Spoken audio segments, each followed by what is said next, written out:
Hey, welcome back. My friend, tonight you are standing in London before the city has properly awakened. The year is 1850 and Buckingham Palace rises ahead of you beneath a sky the colour of cold ash. The lamps along the nearby streets burn weakly through the darkness. Somewhere beyond the palace grounds, carriage wheels knock against damp paving stones, while a horse exhales a pale cloud into the chilly morning air.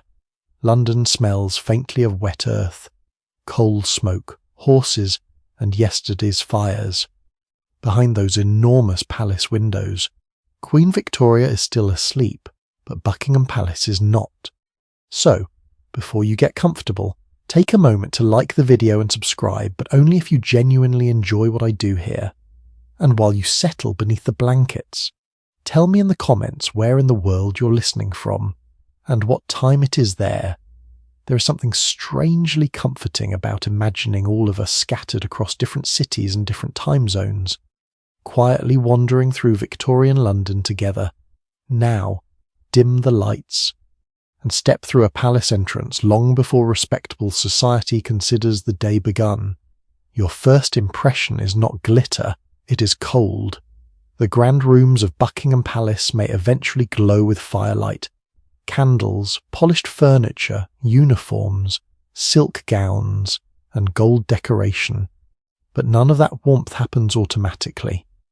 A Victorian palace is not a magical building that wakes itself. Before royalty can enjoy comfort, somebody must crawl out of bed and manufacture it. And those somebodies are already moving. You hear footsteps in the servants' areas, careful but hurried. Doors open, coal buckets scrape against stone, metal rattles softly. A sleepy servant carries fuel toward a fireplace while another begins attending to lamps and grates. The palace before dawn belongs largely to workers. Buckingham Palace in 1850 is Queen Victoria's principal London residence. Although the building you see is still evolving into the palace later generations will recognise. Victoria had moved there in 1837 shortly after becoming queen, and over the following years the royal household discovered that impressive architecture does not necessarily mean convenient architecture. A useful reminder, perhaps, for anyone who has ever admired a gigantic house and thought, that must be easy to live in. It is not. Some rooms are difficult to heat. Corridors seem determined to make every journey longer than necessary. Smoke from fires can become troublesome. Ventilation, sanitation, and plumbing are subjects requiring constant attention. Luxury in 1850 comes with maintenance, a lot of maintenance. You follow a servant carrying coal through a passage where the temperature feels noticeably colder than in the rooms royalty will occupy later. His shoes make a restrained tapping sound. Palace servants are expected to move efficiently without making themselves unnecessarily noticeable. The paradox is almost perfect. The household cannot function without them, yet successful service often means appearing almost invisible. In several rooms, yesterday's ashes must be cleared before fresh fires can be prepared. Grates need attention. Dust must be controlled. Candles and lamps require inspection. Water must be carried or arranged. Rooms that will soon look effortlessly elegant first pass through the hands of people rubbing, lifting, sweeping, polishing, and hauling. Your modern sleepy self might reasonably wonder why anyone needs this much preparation merely to wake up. Royalty, apparently, requires infrastructure. And the work begins early because the palace operates according to rank. The higher a person stands in the social hierarchy, the more layers of labour exist between that person and an ordinary inconvenience. Cold room, someone lights the fire, dirty grate, someone cleans it, no hot water, someone sees that it arrives. The fascinating detail is that many Victorian domestic tasks leave only faint traces in grand historical narratives. Diaries and official records naturally preserve political meetings, royal journeys, births, marriages, ceremonies, and crises more readily than the identity of whoever spent a dark morning attacking soot with a brush, yet without those forgotten hands. The celebrated palace day simply cannot happen. There are also stories surrounding royal residences about servants learning particular routes and habits so thoroughly that they can anticipate members of the household before being summoned. Some such tales become embellished through repetition, especially when later memoirs turn palace service into something almost theatrical. Still, the basic principle makes sense. A skilled servant learns rhythms, preferences, bells, doors, personalities, and the dangerous geography of being in exactly the right place without appearing to hover. Historians continue to disagree over just how rigidly we should imagine every detail of palace service at particular moments. Because household regulations, memoirs, accounts, and actual daily practice do not always line up perfectly. Rules written neatly on paper can become considerably messier once tired human beings enter the picture. That feels reassuringly familiar. Even Buckingham Palace has workplace reality. As dawn approaches, the darkness outside begins to soften. You glimpse the palace courtyard through a window. Moisture shines faintly on stone. A distant bird calls from the gardens. Beyond the royal enclosure, London is beginning its own morning transformation. Milkmen, labourers, market traders, domestic servants, policemen, coachmen, and early travellers are emerging into streets still shadowed by smoke. Inside, another servant kneels near a grate. There is a quiet burst of orange. The fire catches. For a few moments the flames seem tiny against the size of the room, but gradually warmth begins spreading into the surrounding air. Shadows move across furniture covered in darkness. Brass catches the first flickering reflection. You can smell coal smoke, not the romantic fireplace scent imagined by modern candle manufacturers, either. Victorian warmth can be smoky, dusty, and irritating. London itself burns enormous quantities of coal, and the atmosphere carries the evidence. Still, here in the chilly palace, the growing fire feels wonderfully welcome. More footsteps arrive. Someone carries fresh water. Someone checks a room. Someone handles linen. Somewhere farther away, kitchen preparations are beginning, though you will reach that hot, complicated world later. For now, you remain in this half-awake palace where servants quietly transform nighttime spaces into daytime ones. The transformation is gradual. A curtain moves, a lamp disappears. A surface receives another polish, a fireplace brightens, and with every small task, Buckingham Palace becomes less like a sleeping stone monument and more like a living household. Soon bells will ring, orders will travel, breakfast will matter, officials will arrive, children will wake, Prince Albert will have plans, Queen Victoria will have responsibilities waiting beyond the bedroom door, but none of them has entered your morning yet. For these last quiet minutes, history belongs to the people carrying coal through the darkness.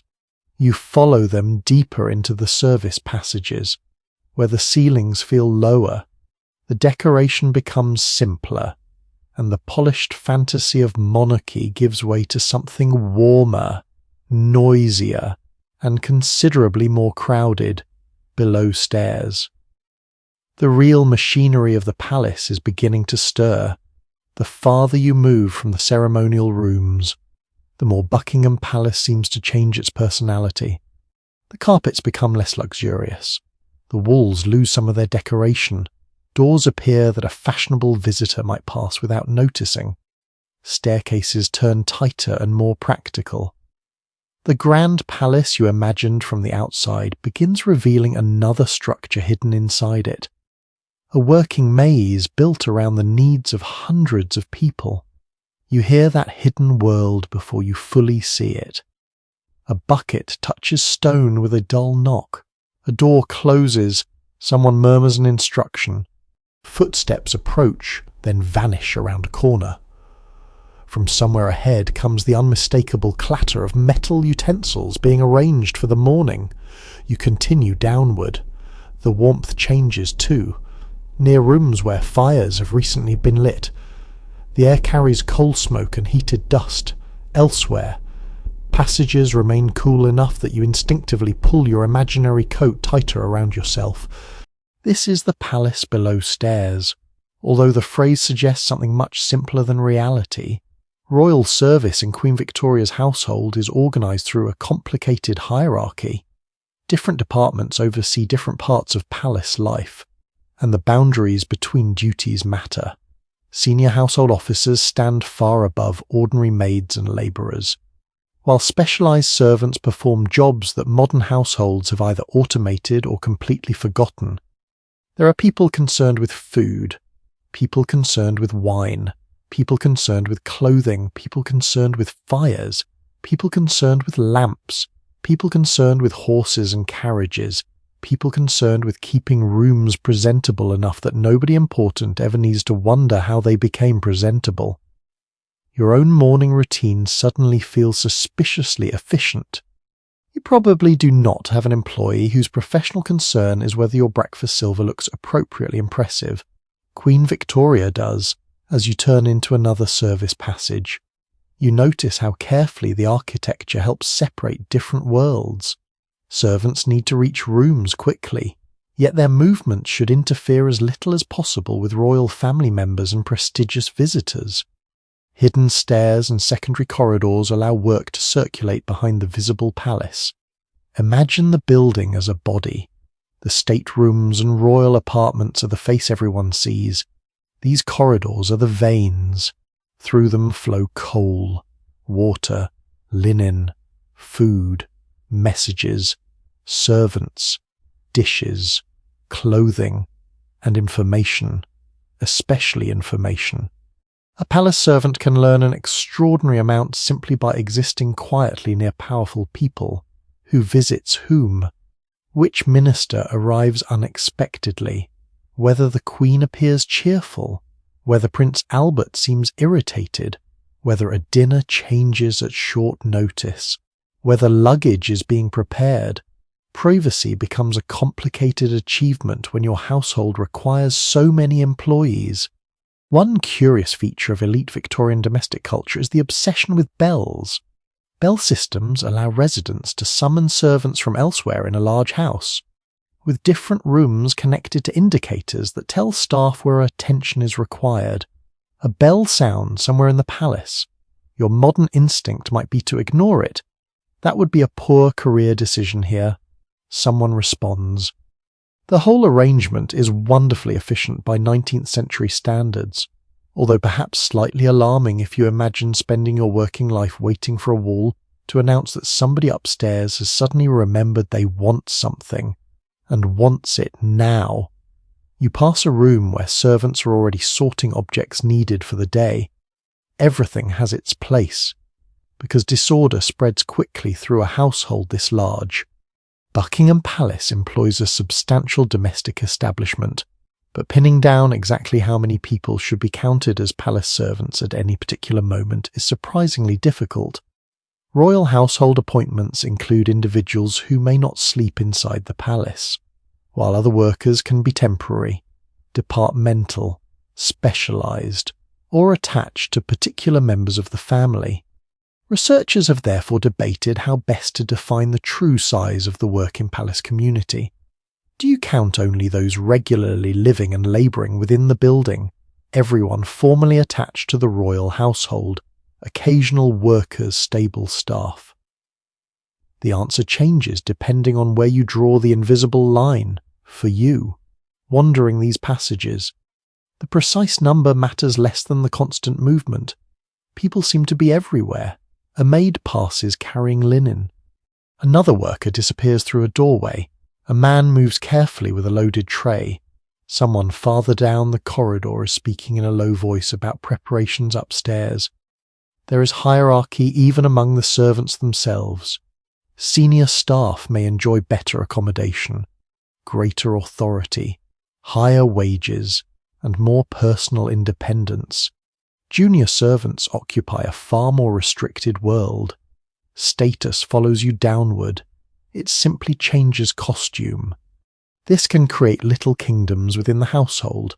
A senior servant may command respect from dozens of people, while remaining almost socially invisible to aristocratic guests upstairs.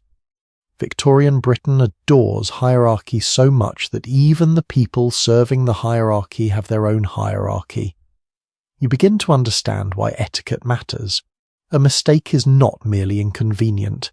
It can disrupt a carefully arranged chain of responsibility. Suppose a tray is late. Perhaps the servant carrying it was delayed. Perhaps the person preparing it received instructions late. Perhaps someone misunderstood which room required it. The royal person waiting upstairs does not necessarily see any of that. They simply see a late tray and somewhere below stairs. Several people experience a very unpleasant morning. There are fringe stories in later accounts of servants developing ingenious shortcuts through great houses, learning which passages allow them to cross enormous distances without encountering employers. Some tales are probably polished by nostalgia, but the practical logic is convincing in a building this large. Knowing the quickest route can mean the difference between elegant service and arriving breathless with cooling food.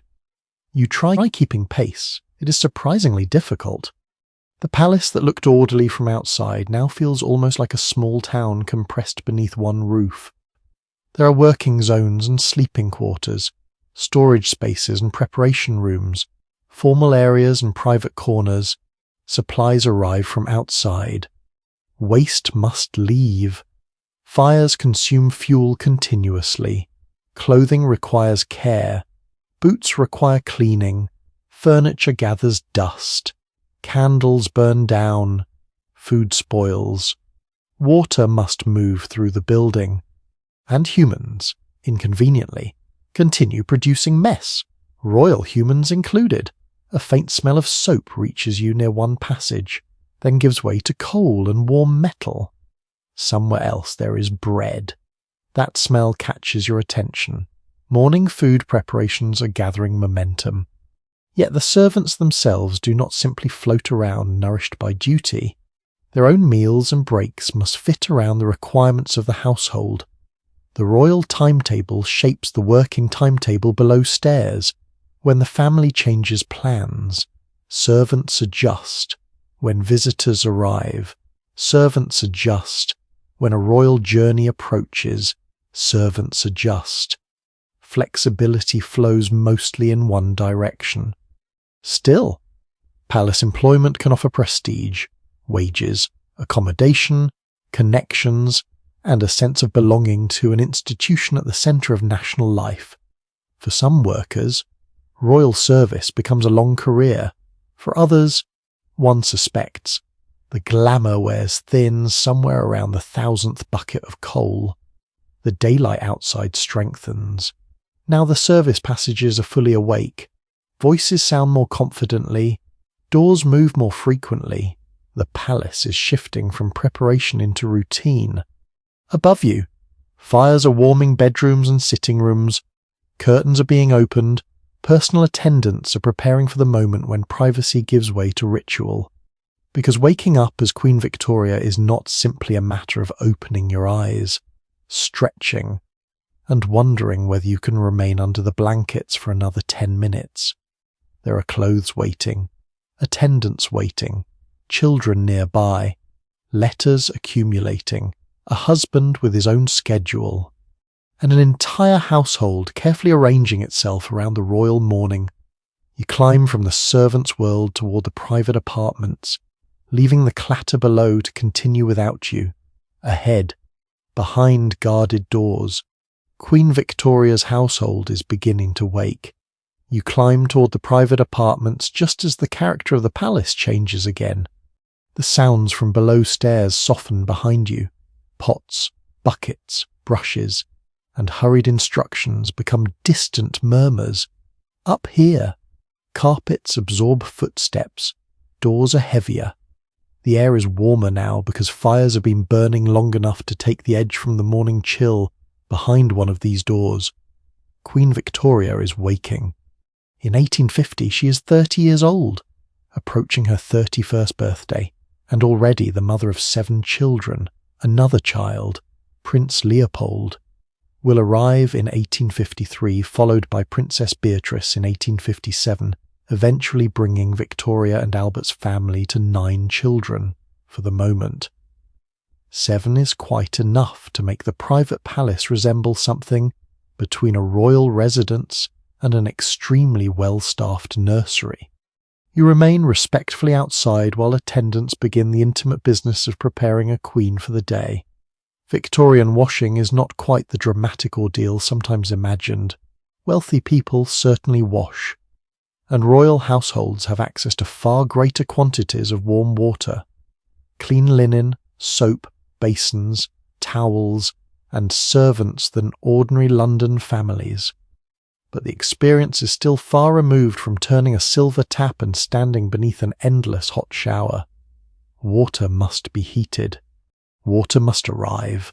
Water must eventually disappear again. Even personal cleanliness depends upon labour happening elsewhere. Victoria's attendants assist with clothing, hair, and the countless details involved in transforming a woman who has just awakened into the public image of a monarch. You can almost hear fabric rustling. A wardrobe opens. A basin is moved. A brush passes repeatedly through dark hair. And then come the layers. A respectable mid-19th century woman does not simply pull on a dress and wander downstairs. Linen undergarments, stockings, stays, petticoats, and the dress itself create a carefully constructed silhouette. Fashion in 1850 sits before the enormous cage crinolines that will dominate later in the decade, but skirts are already becoming fuller and may be supported by multiple petticoats. Getting dressed is therefore less an action than a small engineering project. Victoria is famously short, around 5 feet tall, yet the clothing surrounding her can create an imposing visual presence. Rich fabrics, lace, jewellery, ribbons, and carefully chosen accessories help communicate status before she speaks a word. There is another complication. The Queen actually likes clothes. Before widowhood permanently changes her public image, Victoria enjoys colour, jewellery, fashionable gowns, dances, and theatrical entertainments. The permanently black-clad elderly widow of later photographs has not yet swallowed the lively younger woman of 1850. You might see rich blues, whites, pinks, patterned fabrics, or other fashionable colours in her wardrobe. Choosing what to wear can depend on the day's activities. A quiet family morning requires one thing. Receiving important visitors requires another. A formal evening creates an entirely different problem. Royal clothing is communication, even when nobody calls it that. One lesser-known curiosity appears in Victoria's surviving clothing and descriptions of her wardrobe. She sometimes kept garments connected with emotionally important moments, and clothing within royal collections could become attached to memories of weddings, births, family celebrations, and significant occasions. To modern eyes, that sounds sentimental. To Victoria, sentiment is almost a private language. She is intensely emotional. Her journals reveal enthusiasm, irritation, affection, jealousy, grief, amusement, and strong opinions delivered with refreshing directness. Being queen does not make her emotionally neutral. Quite the opposite, as her morning proceeds. You become aware of another presence moving through these private rooms. Prince Albert. Their marriage is now 10 years old. They married in February 1840, and the relationship has become the emotional centre of Victoria's private life. Albert is husband, companion, advisor, organiser, critic, and increasingly an important influence upon the monarchy. Yet domestic affection does not erase the awkward constitutional fact that Victoria is sovereign and Albert is not. Scholars continue to examine precisely how much political influence Albert exercises at different points in their marriage. His role expands considerably, especially through correspondence, administrative work, and discussion with Victoria. But separating influence from formal authority is not always straightforward inside these rooms. However, constitutional theory must coexist with married life. They can discuss ministers and children within the same morning. Perhaps that is the strangest feature of royal domesticity. A conversation about international affairs may occur shortly before someone complains about a child's behaviour, and there are plenty of children available. Victoria, the Princess Royal, called Vicky within the family, is 9 years old. Albert Edward, the future Edward VII, is 8. Alice is 6, Alfred is 5, Helena is 3, Louise is 2, little Arthur is not yet 1. Their world occupies nurseries and schoolrooms within the royal household, where governesses, nurses, tutors, and attendants maintain routines designed by parents who take education very seriously. The children do not simply burst into the Queen's bedroom whenever they feel like it. Royal family life is structured. Visits happen within schedules. Lessons matter. Good behaviour matters. Health is watched carefully. Yet Victoria is not an emotionally distant figure in the simplistic sense sometimes attached to Victorian parenting. She can be affectionate and delighted by her children, while also finding pregnancy exhausting and infancy rather less enchanting than later romantic mythology suggests. Her reactions are wonderfully human. Babies are important. Babies are beloved. Babies are also noisy. Even queens notice. A door opens, and somewhere nearby you hear the higher voice of a child. "The palace briefly loses its solemnity," another voice answers, probably an attendant, followed by quick little footsteps that are immediately redirected toward whatever morning activity has been scheduled. You smile. There is something pleasing about imagining royal children being told, in essence, that no, they cannot do that right now. Some experiences cross class boundaries remarkably well. Victoria's personal attendants continue their work. Hair must be arranged according to fashion and occasion. Jewellery may be selected, gloves and accessories will appear when required. Clothing must sit correctly. Every visible detail contributes to a public appearance that observers will examine closely. The mainstream reality of monarchy in this period is that the sovereign's body is never entirely private. Victoria's health, pregnancies, clothing, expressions, movements, and family relationships all attract public curiosity. She lives simultaneously as a woman and an institution. Even breakfast can become part of a schedule as the final adjustments are made.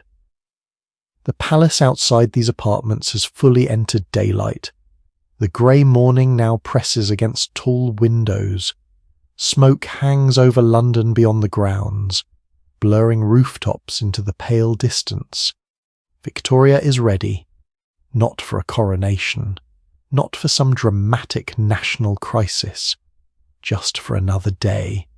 And that ordinary quality is precisely what makes the hidden palace interesting. The Queen gathers herself and moves toward the next part of her mourning, while attendants remain behind to deal with everything she no longer needs. Clothes will require attention. Water will be removed. Rooms will be restored. The invisible machine continues turning. Ahead, breakfast waits, bringing warm dishes, family conversation, newspapers, letters, and perhaps a few moments when the ruler of an empire can simply sit beside her husband and children, at least until somebody produces another dispatch box. The smell reaches you before the breakfast room does. Warm bread, coffee, tea, perhaps butter beginning to soften beside a dish kept warm beneath a silver cover. After the cold smoke and soap of the early morning, food feels wonderfully inviting. You follow Victoria toward rooms where breakfast provides one of those strange royal moments in which something completely ordinary becomes surrounded by extraordinary machinery. Everyone eats breakfast. Very few people require several departments of a royal household to make it happen. The table waiting for Victoria and Albert is arranged with the precision expected in an elite Victorian residence. Linen lies smooth. Porcelain and silver catch the pale morning light. Servants have already performed the complicated sequence of carrying, arranging, warming, checking, and presenting everything before the royal family sees a single plate. To Victoria, breakfast appears. To you, having wandered below stairs, it no longer seems capable of appearing by itself. You remember the footsteps in those narrow passages, somewhere beneath this comfortable room. People have been awake for hours. Victoria and Albert's breakfast habits belong to a broader pattern of upper-class 19th century dining. Breakfast is generally less ceremonially elaborate than a formal dinner, although royal meals can still involve attendance and carefully managed service. The foods available might include bread, eggs, meat, fish, preserves, tea, coffee, and other dishes according to preference and circumstance. You take an imaginary seat somewhere safely invisible. Albert is already mentally moving into the working day. He possesses the unfortunate habit, at least from the perspective of anyone who enjoys lazy mornings, of being extremely industrious. He rises early, reads widely, studies documents, writes letters, organizes projects, and approaches life with the energy of a man who appears personally offended by wasted time. Victoria is different. She can work extremely hard when duty demands it, but she also enjoys pleasure with considerably less guilt. Music, dancing, riding, family company, theatrical performances, and good conversation genuinely delight her. This difference gives their domestic life an interesting rhythm. Albert organizes, Victoria reacts. Albert analyzes, Victoria feels. Of course, reality is never quite that tidy, but you can sense the contrast even at breakfast. A newspaper may lie nearby. Letters wait. News from Britain and continental Europe enters the palace through correspondence and printed reports. The revolutionary upheavals of 1848 are still recent memories, and political instability across Europe has given royal families excellent reasons to pay attention to what ordinary citizens are thinking. Monarchs have discovered the uncomfortable truth that crowns are not permanently attached. Victoria's own position in Britain is relatively secure, but the monarchy cannot ignore public opinion. That makes the apparently private breakfast room part of a much larger world. A letter can carry family gossip from Germany, a newspaper can bring parliamentary controversy, a dispatch can contain diplomatic trouble, and a child can interrupt all of it because children possess a remarkable immunity to geopolitical importance. You hear small footsteps again. The royal children may spend parts of the day with their parents according to established routines. Although nurses and governesses supervise much of their daily existence, family meals and contact vary according to age, schedules, residence, and circumstance. Victoria and Albert deliberately cultivate an image of domestic family life. That image matters. Earlier, British monarchs had not always provided inspiring advertisements for marital harmony. George IV, Victoria's uncle, had managed his marriage to Caroline of Brunswick with roughly the emotional grace of two cats trapped in a cupboard. Victoria and Albert offer something different: a young married couple, children, shared interests, domestic affection, Christmas gatherings, family portraits. The public increasingly encounters monarchy not simply through crowns and ceremonies, but through the language of respectable middle-class family values. Naturally, the palace version comes with servants, jewels, state apartments, and considerably better silver. Still, the emotional message is powerful. One intriguing detail from Victoria's private writings is her frank enthusiasm for Albert's appearance. She describes him with an openness that can surprise readers expecting the Victorian Queen to communicate exclusively through solemn nodding. She admires his face, his figure, his clothes, and his presence. The woman whose later photographs look capable of personally disapproving of the weather was once an intensely romantic young wife. You watch Albert reach for something on the table. Perhaps another cup of coffee, Victoria speaks. Their conversation can move between personal and official matters with almost no boundary between them. A relative's health might be discussed beside a ministerial problem. Plans for the children might sit alongside arrangements for an audience later in the day. Exactly how spontaneous royal family breakfasts are in this period is difficult to reconstruct. Surviving diaries, household records, correspondence, menus, and memoirs reveal patterns, but they do not preserve every ordinary morning. Researchers therefore differ in how confidently they describe the precise balance between relaxed domesticity and formal household routine. The uncertainty is useful. It prevents you from turning these people into clockwork figures. Some mornings must be cheerful, some rushed, some uncomfortable, some filled with silence. There are probably breakfasts when Victoria is irritated with Albert. There are certainly moments when Albert disapproves of Victoria. Marriage remains marriage even when breakfast arrives on silver, and then there are the children. Vicky, the eldest, is intelligent and receives an ambitious education. Albert Edward, known in the family as Bertie, causes more parental anxiety. His parents worry about his temperament and education, especially as the future male heir to the throne. Victoria and Albert take their children's upbringing seriously enough to make modern parents with colour-coded calendars look pleasantly relaxed. Lessons are planned, progress is observed, character is evaluated, reports circulate. A royal childhood can contain beautiful gardens and splendid rooms while still feeling remarkably supervised. You glance toward the windows. Outside lies the palace garden, an enormous private green space hidden behind the London residence. The morning light is stronger now, touching trees and damp grass while the city beyond continues producing its familiar blanket of smoke.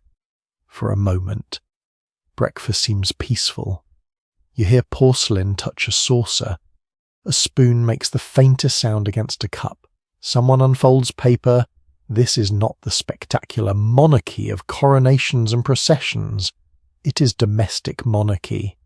That distinction matters in 1850 because Victoria's reign is helping reshape the public character of the crown. Respectable family life becomes part of royal symbolism. Even though the reality behind palace doors remains more complicated than any carefully composed family portrait, Victoria can be affectionate but demanding. Albert can be devoted but controlling. The children can be loved while simultaneously treated as projects requiring improvement. Nothing human becomes simple merely because historians later frame it nicely. Breakfast begins to end. Servants approach with practiced timing. Plates disappear almost as smoothly as they arrived. Cups are collected.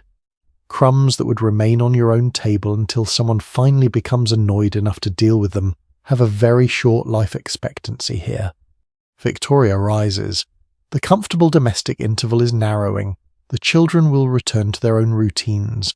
Albert has work waiting. The Queen cannot remain merely a wife and mother because another identity has been waiting patiently outside the breakfast room. The sovereign. Beyond these private rooms sit letters, reports, ministers, secretaries, official correspondence, and the famous dispatch boxes through which government business reaches her. The palace morning is about to become political. You follow the sound of papers being arranged in the next room, where the warmth of breakfast gives way to desks, ink, sealing wax, and documents carrying decisions from across Britain and far beyond it. The breakfast dishes disappear behind you, and almost immediately the palace seems to become more serious. A servant closes a door. The cheerful disorder of family life fades. Children's voices retreat toward nurseries and schoolrooms. Ahead, on a polished desk, papers wait in neat arrangements beside ink, pens, envelopes, and official boxes. This is where the private home of Victoria begins merging with the machinery of government. You approach quietly. There is no enormous throne here, no herald announcing matters of state, no orchestra producing suitably majestic music whenever the Queen reads a memorandum. There is mostly paper, an astonishing amount of paper. By 1850, Britain is a constitutional monarchy governed through Parliament and ministers. But Victoria is certainly not an ornamental figure who simply signs whatever appears before her. She possesses constitutional rights, receives ministers, reads official correspondence, asks questions, expresses preferences, and maintains an active interest in political affairs. Her desk is therefore one of the least glamorous but most revealing places in Buckingham Palace. Documents arrive in dispatch boxes associated with government business. Ministers communicate with the sovereign about appointments, legislation, diplomatic affairs, military matters, political developments, and countless administrative questions. Victoria reads, she comments, she writes, and she writes a great deal. Anyone imagining royal life as an endless sequence of gowns, banquets, and carriage rides would be disappointed by the quantity of desk work. You might even feel sympathy. The Queen of the United Kingdom cannot simply look at a large pile of correspondence and decide that tomorrow's version of herself seems better qualified to deal with it. Although one suspects the temptation is universal, a secretary has already helped organise the day's material. Messages have travelled through channels of servants, officials, clerks, and government departments before reaching this quiet room. The entire state seems to arrive folded. You watch Victoria examine a document. Her handwriting will eventually cover an immense surviving archive of letters and journals. She began keeping a journal as a young girl and continues documenting her life with remarkable persistence. Much of what historians know about her personality comes from this habit of putting reactions onto paper. She can be sharp, she can be enthusiastic, she can complain, she can underline words for emphasis with an energy that feels surprisingly modern. If Victoria had possessed text messaging, one suspects capital letters might occasionally have been involved. Albert may be nearby, reading or discussing material. His growing participation in royal business is one of the defining developments of their marriage. By this point, Victoria increasingly depends upon his judgment. He helps organise papers, drafts correspondence, studies political questions, and attempts to make royal administration more systematic. There is something almost relentless about his appetite for improvement. If Albert encounters a badly organised system, his instinct is not to sigh and accept it. His instinct is to reorganise it. This trait makes him valuable. It probably also makes him exhausting. The political atmosphere of 1850 gives him plenty to think about. Lord John Russell serves as Prime Minister. Leading a Whig government, Lord Palmerston, the Foreign Secretary, is a particularly forceful personality whose independent approach to foreign affairs repeatedly causes tension with both Victoria and Albert. Palmerston has an inconvenient tendency to act with confidence. Victoria has an inconvenient tendency to notice. The constitutional relationship between sovereign and ministers depends heavily upon communication, convention, personality, and political circumstances. Victoria expects to be properly informed, particularly about foreign affairs. She resents discovering that decisions have effectively been made without adequate royal consultation. You can imagine the irritation entering the room through another document. The Queen reads. Her expression changes slightly. Albert listens. A pen is picked up. Somewhere in Whitehall, perhaps. A politician is about to receive a letter whose politeness does not entirely conceal royal displeasure. There is an enduring question among historians about how much independent political power Victoria truly exercises during these years. Formal constitutional limits are clear enough in broad outline, yet personal influence is harder to measure. Ministers need parliamentary support, but access, advice, appointments, correspondence, and private persuasions still give a determined monarch room to matter. And Victoria is determined. She has opinions about individuals as much as policies. She likes some ministers. She dislikes others. She remembers slights. She forms attachments. Politics inside Buckingham Palace is not conducted by abstract institutions floating above human emotion. It is conducted by people who become tired, annoyed, loyal, suspicious, impressed, and occasionally stubborn. A rather revealing oddity of royal paperwork is how physical political power remains. Before telephones, electronic communication, and instant messaging, government depends upon objects moving through space, paper, leather boxes, wax, ink, messengers. A diplomatic crisis hundreds of miles away may eventually reach Victoria as sheets folded inside a container carried into her residence. You hear footsteps outside. Another delivery. The palace connects with Whitehall through a constant movement of correspondence and officials. The distance is not enormous, yet every message requires handling. This makes secrecy an interesting problem. Servants may carry sealed materials without knowing their contents. Clerks copy documents. Secretaries organize correspondence. Ministers dictate or write letters. Information passes through many hands while remaining officially confidential. The state runs partly on trust. And very good envelopes. Victoria turns to another paper. Perhaps it concerns an appointment, perhaps parliamentary affairs, perhaps events abroad. Britain in 1850 stands at the centre of an expanding global empire. Although the language and assumptions surrounding that empire differ sharply from modern perspectives, decisions discussed in London can affect people who have never seen Britain and never will. Yet the palace room remains quiet. That contrast is striking. No thunder accompanies authority.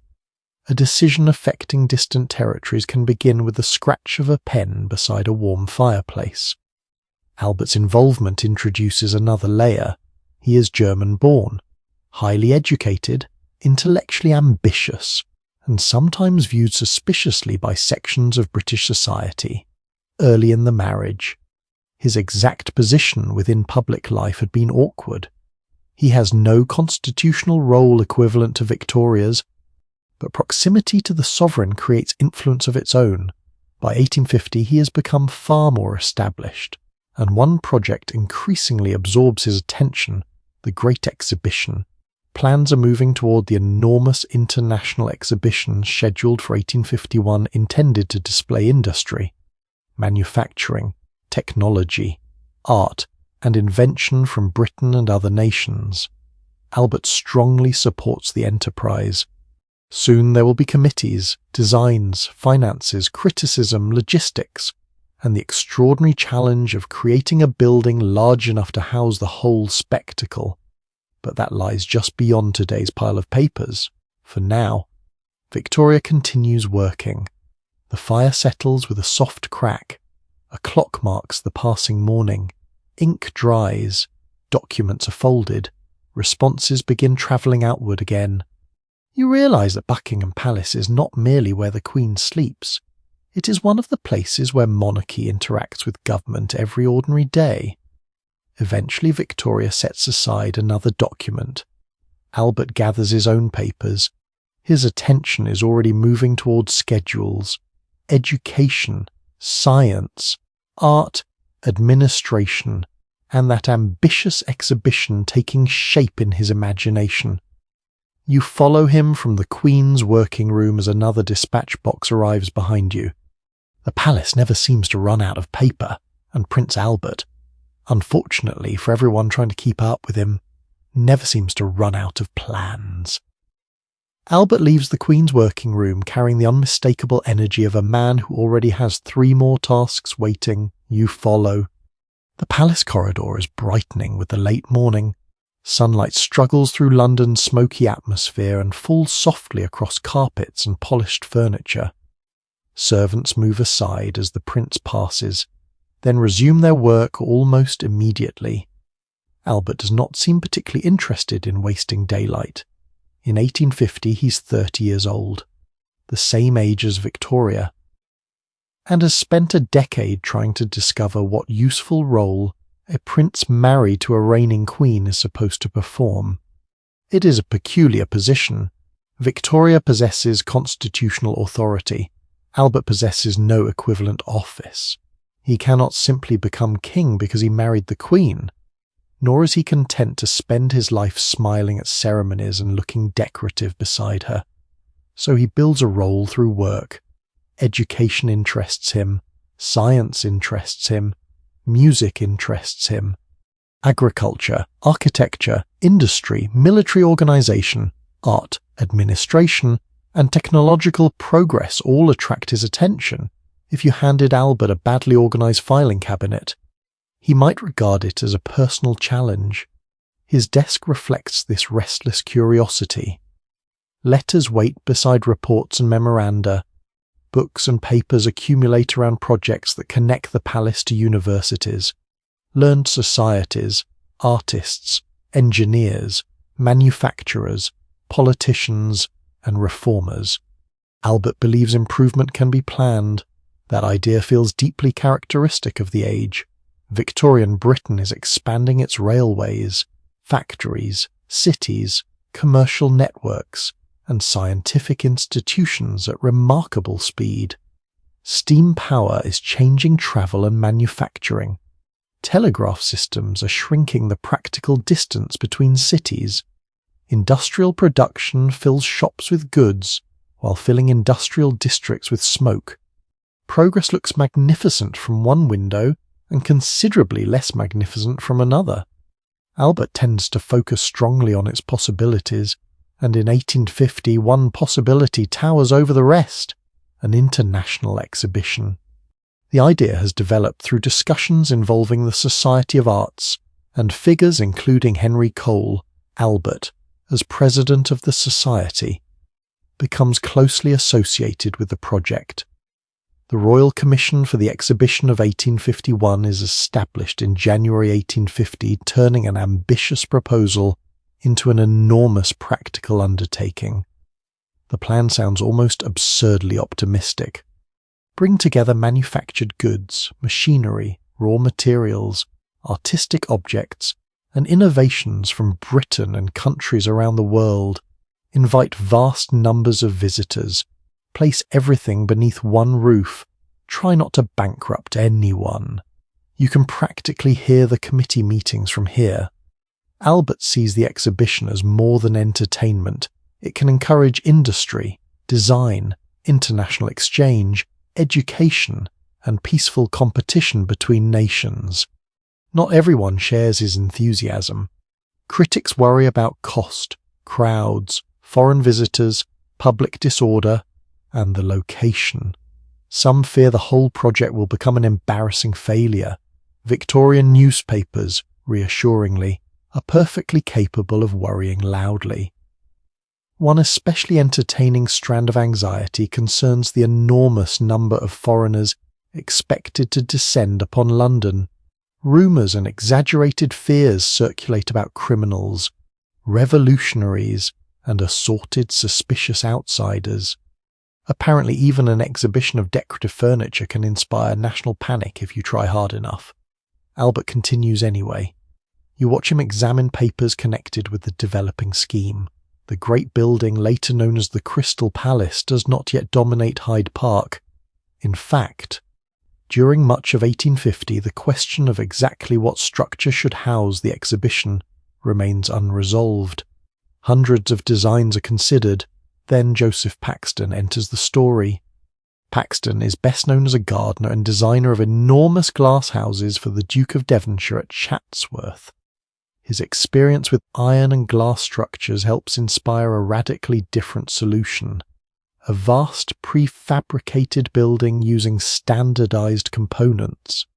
The eventual structure will astonish visitors, but from where you stand in 1850 that famous future is still paperwork, argument, drawings, measurements, and risk. There remains lively discussion among historians about how much personal credit Albert deserves for the Great Exhibition's success compared with Henry Cole. Paxton, commissioners, manufacturers, administrators, and countless other contributors. Popular memory likes a single heroic organizer. Large projects rarely cooperate with that preference. Albert is unquestionably central. He is not alone. That distinction matters. You move beside him toward another table. A letter is opened. Perhaps there are questions about funding. The exhibition is intended to finance itself rather than simply consume public money, making attendance figures an organization crucial. The undertaking must attract exhibitors, classify objects, manage international participation, provide security, accommodate crowds, and somehow make thousands of displays comprehensible. You feel sleepy just imagining the spreadsheets. Except there are no spreadsheets. There are ledgers. Many, many ledgers. Albert's fascination with the project fits his broader belief that culture and technology should support social improvement. He does not see art and manufacturing as completely separate worlds. Better design can improve industry. Education can improve workers and manufacturers. International comparison can stimulate innovation. These are optimistic assumptions. They are also very Victorian. The darker consequences of industrialization remain impossible to ignore outside palace walls. Factory labor can be punishing. Urban housing can be dreadful. Pollution hangs over London. Wealth and poverty exist within walking distance of one another. Albert is aware of social problems, but his solutions tend toward education, organization, institutions, and reform rather than fundamental challenges to the existing social order. He wants the machine improved. He does not particularly want the machine dismantled. Another aspect of his personality emerges as you continue through the morning. Music. Albert is an accomplished musician who plays the organ and piano and composes music. Victoria shares his enthusiasm, and music becomes one of the pleasures binding their marriage together. Imagine that for a moment. The man surrounded by exhibition reports may later sit at an instrument. The bureaucratic prince becomes the musical husband. Royal life is full of these overlapping identities. A surviving anecdotal tradition portrays Albert as so disciplined that he can make other people feel slightly guilty merely by being productive near them. Some accounts written by contemporaries and later observers probably exaggerate this image into the familiar stereotype of the humorless German organizer. He does possess humor. He enjoys family life. He appreciates art and companionship. But he also expects much from himself. And, unfortunately for those around him, from other people. You hear a clock. The morning is advancing. Albert has already participated in royal business and attended correspondence. Yet his schedule continues. There are educational concerns involving the children. There are household matters. There are cultural projects. There is the exhibition. There is always the exhibition. You look through a palace window toward London. Somewhere beyond the gardens, workshops are producing objects that may eventually appear beneath Paxton's enormous glass roof. Engineers are designing machines. Craftsmen are shaping metal and wood. Manufacturers are considering displays. None of them can yet see exactly what 1851 will become. Neither can Albert. He can only work toward it. He places one paper down and reaches for another. Then a faint sound travels from elsewhere in the private apartments. Children. Albert pauses. For all his international plans, one of his most demanding experiments is taking place much closer to home. 7 young princes and princesses are growing up inside these walls, each surrounded by tutors, nurses, expectations, and parental theories about how a royal child ought to become a useful adult. You leave the exhibition papers behind and follow the sound toward the schoolrooms. The serious papers on Albert's desk fall behind you as the sound of children grows clearer. A small voice rises somewhere ahead. Another answers. Then comes a quick burst of laughter, followed by the quieter voice of an adult restoring order, with the calm authority of someone who has already done so several times this morning. You have reached the younger world of Buckingham Palace. In 1850, 7 royal children occupy Victoria and Albert's attention. Their rooms do not resemble the completely carefree playground that fairy tales might suggest. There are toys, games, pets, affectionate moments, and laughter, certainly. But there are also timetables, many timetables. Albert believes childhood should prepare a person for useful adulthood, and usefulness is practically a sacred word in his private philosophy. You enter a schoolroom where daylight falls across books, writing materials, maps, and carefully arranged furniture. The atmosphere is comfortable but purposeful. The eldest child, Victoria, Princess Royal, is known within the family as Vicky. At 9 years old, she is already demonstrating considerable intelligence. She learns quickly, impresses her father, and seems naturally suited to the demanding educational program her parents have constructed. Beside that success stands a more complicated little figure, Albert Edward, Bertie. He is 8 years old and destined, although nobody can know exactly when, to become king. His parents know that destiny perfectly well. Unfortunately for Bertie, they think about it constantly. The contrast between the 2 eldest children becomes difficult to avoid. Vicky often appears intellectually quick and eager. Bertie struggles more with concentrated academic study and does not always respond well to the pressure placed upon him. Albert worries. Victoria worries because Albert worries. Tutors worry because royal parents are worrying. And somewhere in the middle of this impressive network of concern is an 8-year-old boy who would probably prefer to be doing something else. You almost want to quietly suggest giving him the afternoon off. That is unlikely to succeed. Royal education is designed to be broad. Languages are particularly important because Victoria's family connections extend across Europe.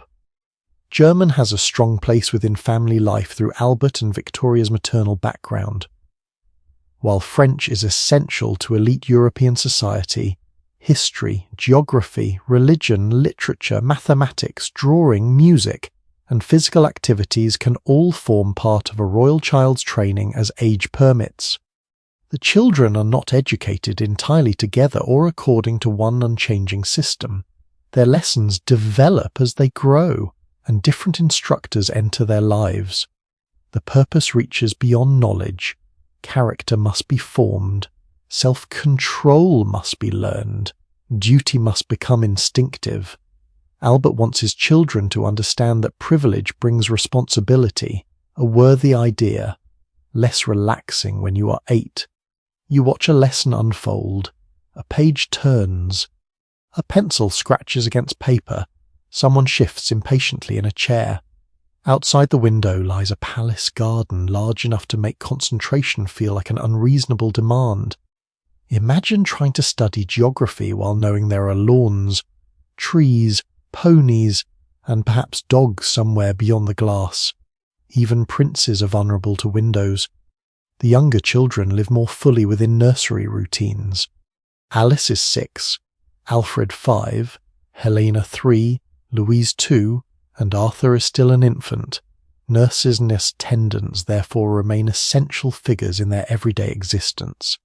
This creates a peculiar emotional arrangement. Victoria and Albert are devoted parents by royal standards, but they do not perform most physical childcare themselves. Other women wash children, dress them, supervise meals, settle them, accompany them, and manage the endless practical details of infancy. A royal mother can adore her baby without being the person cleaning up after breakfast. Rank has its advantages. One revealing feature of Victoria's private writings is how openly she admits that pregnancy and very young babies do not always delight her. She loves her children, yet she can describe newborn infants with considerably less sentimental enthusiasm than later Victorian ideals of motherhood might lead you to expect. That honesty makes her strangely vivid. The Queen, who symbolises 19th century domestic respectability, sometimes finds babies rather unattractive. There is almost something comforting about that. The polished royal family image conceals ordinary irritation, exhaustion, jealousy, and parental anxiety. Victoria can also feel displaced by the attention Albert gives the children. Her intense attachment to her husband occasionally makes motherhood emotionally complicated. She wants the family, yet she also wants Albert. Human feelings refuse to arrange themselves as neatly as palace furniture. How much direct time Victoria actually spends with each child on an ordinary day is difficult to reconstruct with precision.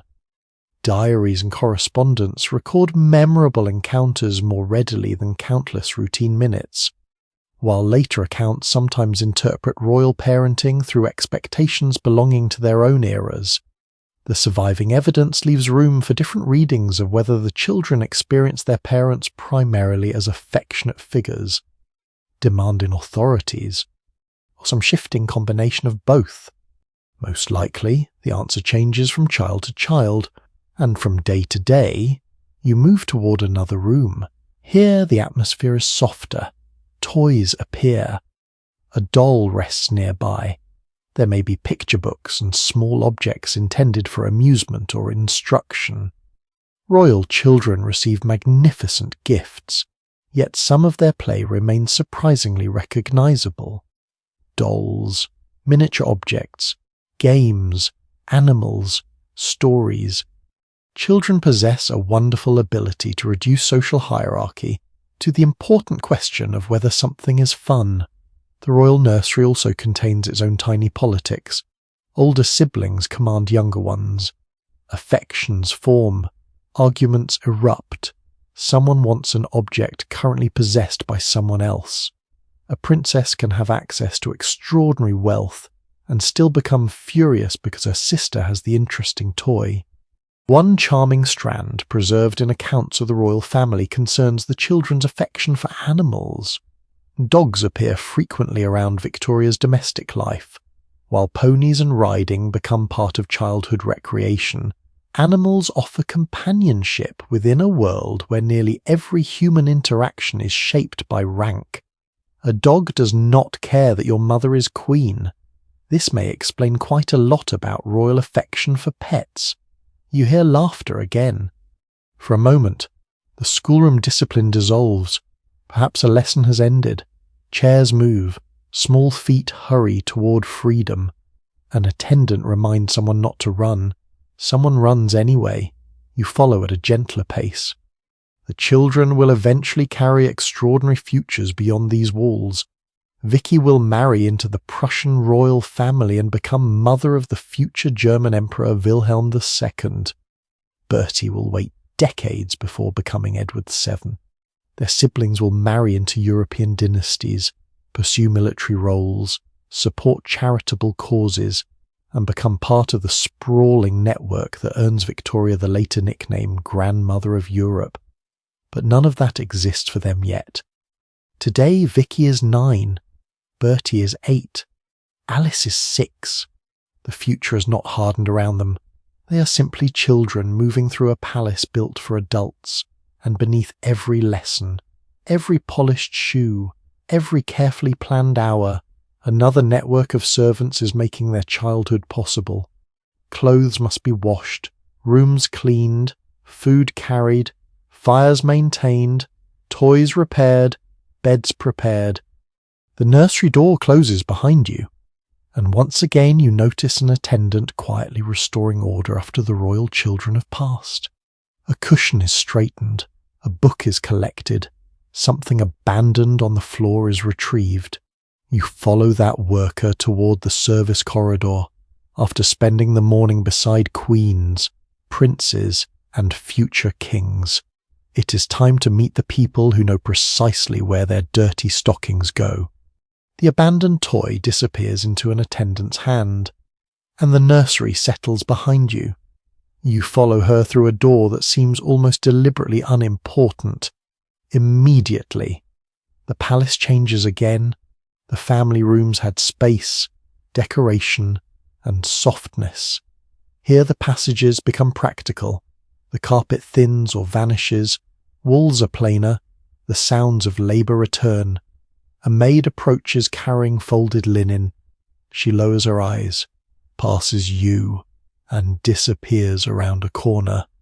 Another servant follows with something needed upstairs, then another. You begin to understand that Buckingham Palace contains two populations moving through the same building at different speeds. One population is meant to be seen, the other makes the seeing possible. Royal service in 1850 is divided into specialised branches, with responsibilities distributed through the household rather than entrusted to one vague crowd of servants. The Lord Chamberlain's Department, the Lord Steward's Department, the Master of the Horses Department, and other offices form parts of a structure inherited and modified across generations. The terminology can sound wonderfully grand. The daily reality often involves carrying things. A footman, for example, occupies a visible position compared with many lower servants. Footmen attend tables, wait in formal spaces, accompany carriages, carry messages, and contribute to the carefully arranged appearance of royal service. Their appearance matters. Height can matter too. In elite households, tall matching footmen become status symbols. The logic is wonderfully ridiculous and completely understandable within the culture of display. If two men are going to stand behind your carriage, apparently it is better if they are impressively similar. You imagine explaining that job requirement in a modern interview. The palace also employs women whose labour remains less publicly visible. Housemaids clean rooms, manage fires, deal with dust, carry water, and perform repetitive physical work. Laundry workers face mountains of linen. Personal dressers attend closely to clothing and appearance. Nursery servants live within the demanding rhythms of children. Some employees enjoy positions of considerable trust. A queen's dresser, for instance, may enter intimate spaces inaccessible to ministers and aristocrats. She sees the sovereign before the sovereign becomes public. That kind of proximity creates a peculiar relationship. A personal attendant can know which dress the queen dislikes, whether she slept badly, whether a fastening is uncomfortable, whether she's impatient, whether she's been crying. The person with the lowest political authority may possess some of the most intimate knowledge. Of course, discretion is essential. Royal households have always generated gossip, and Victorian society consumed stories about court life eagerly. Newspapers, memoirs, letters, servants' recollections, and rumour all contribute to the mysterious image of life behind palace walls. But reconstructing servants' experiences presents a problem. The people doing the most repetitive work often leave the fewest written records. Senior officials produce correspondence, royal family members keep diaries, politicians write memoirs. The maid carrying coal at 6 a.m. may leave nothing at all, so the silence in the archive does not mean silence in the palace. You hear proof around you. Brushes scrape, boots strike floors, a bell sounds, someone answers immediately, a door opens, and warm air carries the smell of wax and soap into the passage. You follow two servants toward a room being prepared. One attends to the fireplace while another checks furniture and surfaces. Coal produces soot.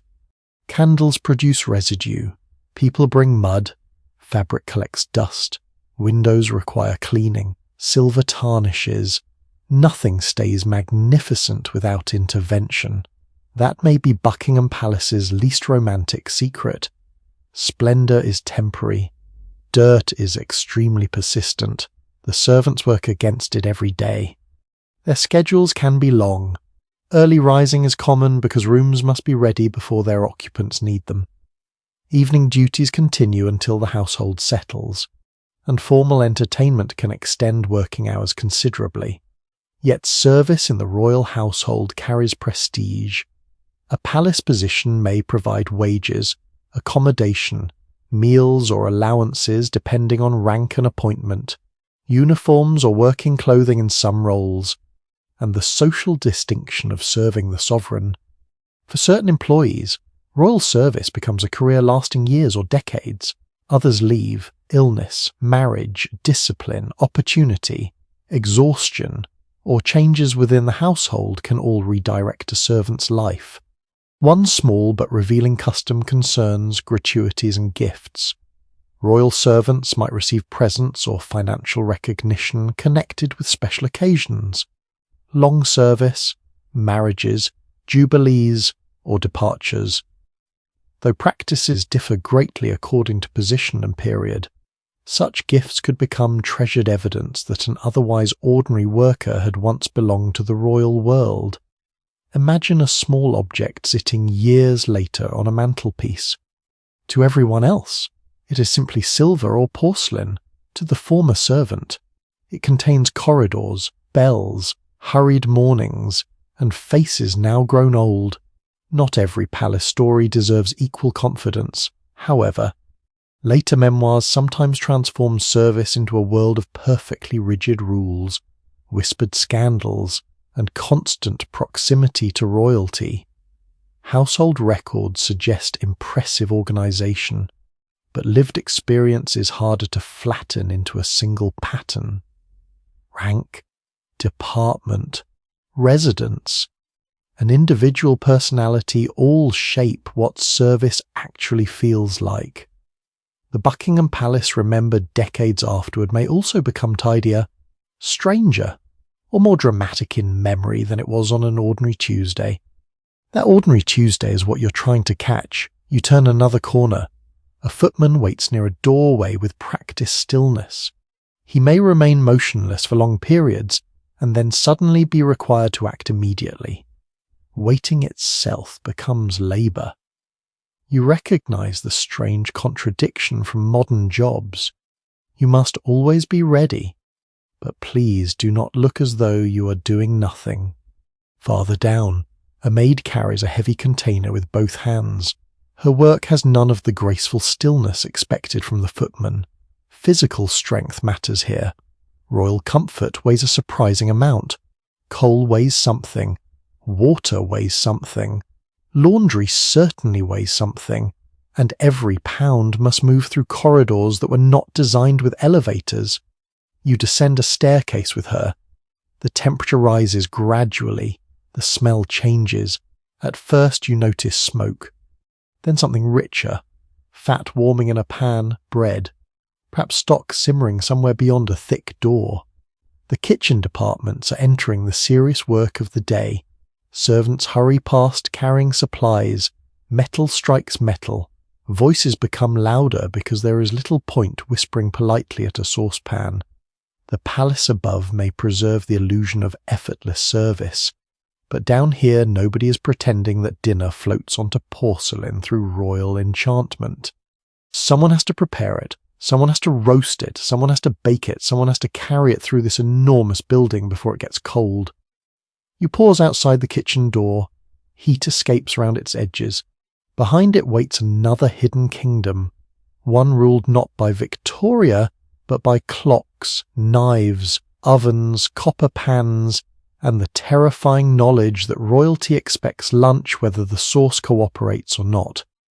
You step toward the warmth. The kitchen door opens, and the palace suddenly becomes hot.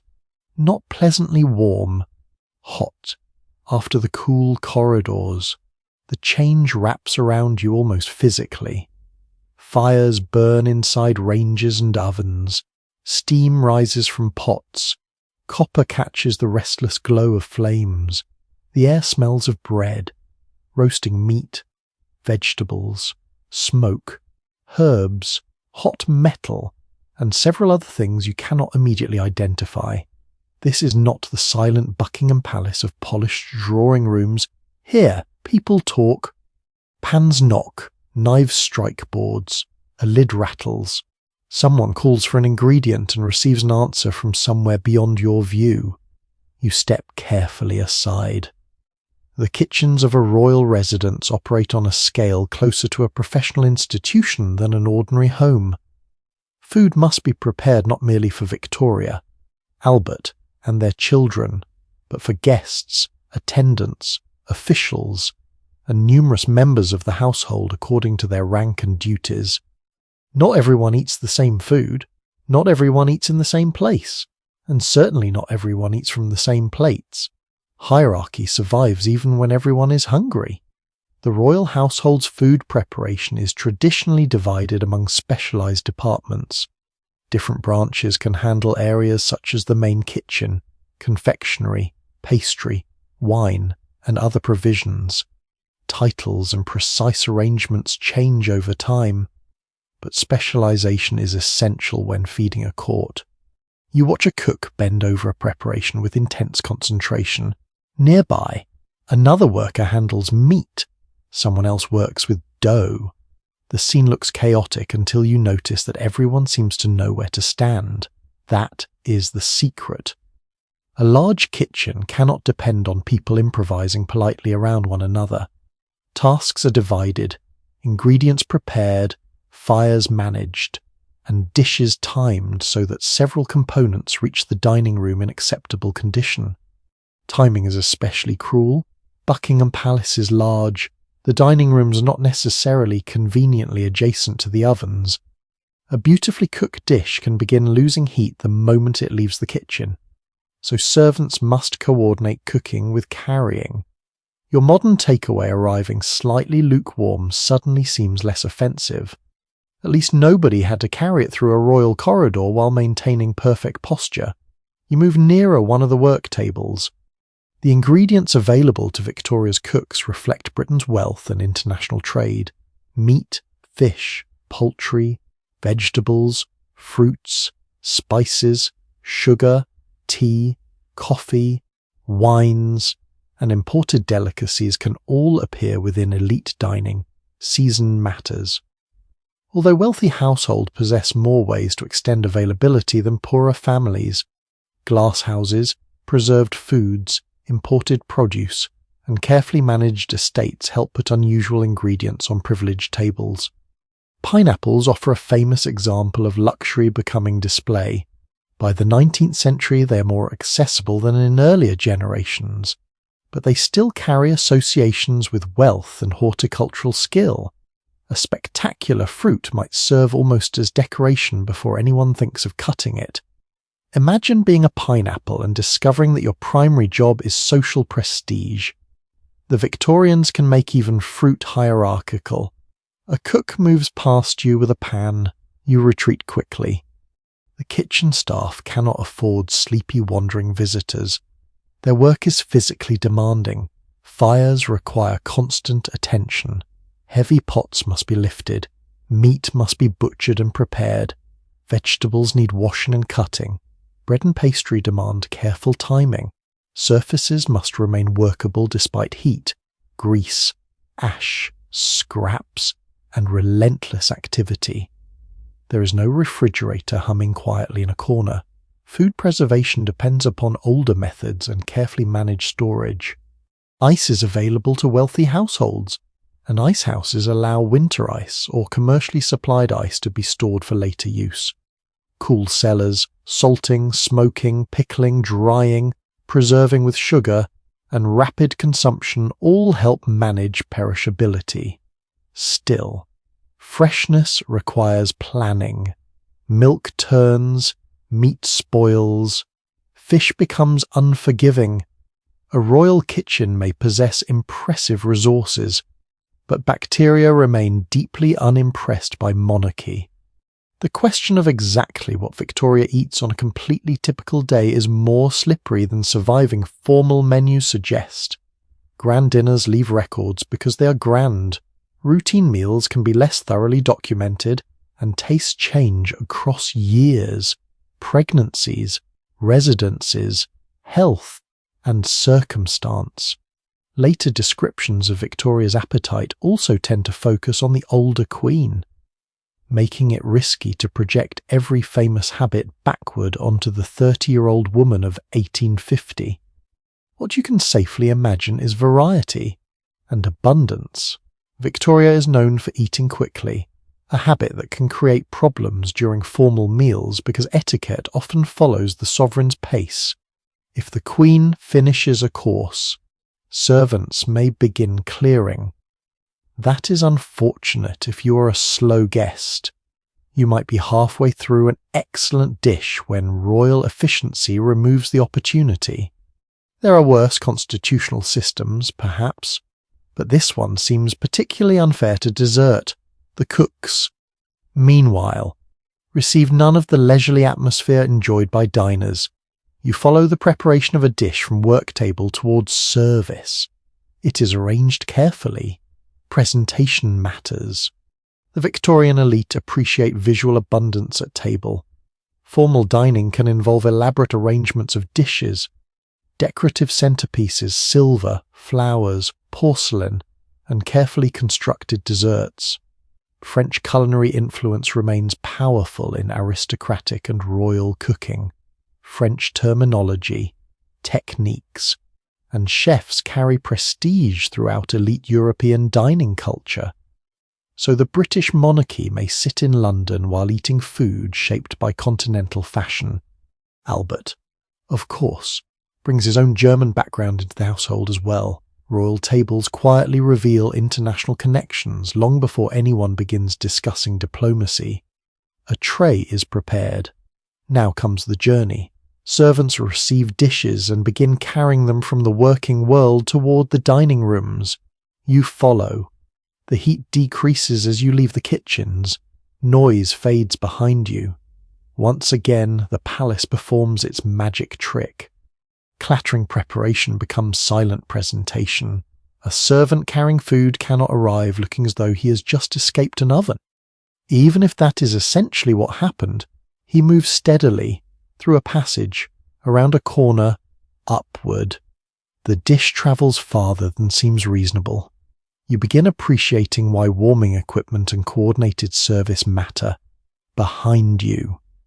Another course is being prepared before this one has even reached its destination. The system never pauses.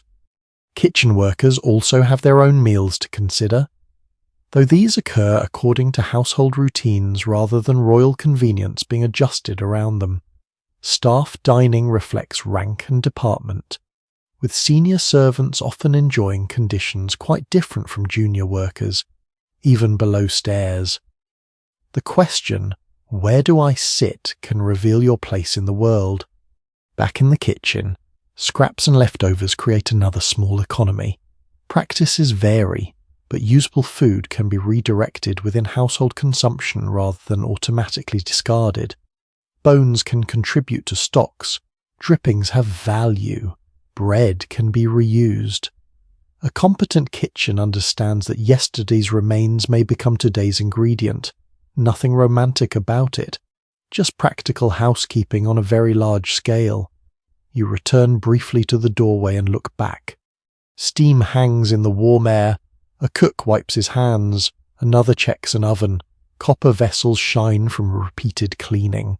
The afternoon meal cycle will eventually give way to preparations for the evening, when dining becomes far more theatrical.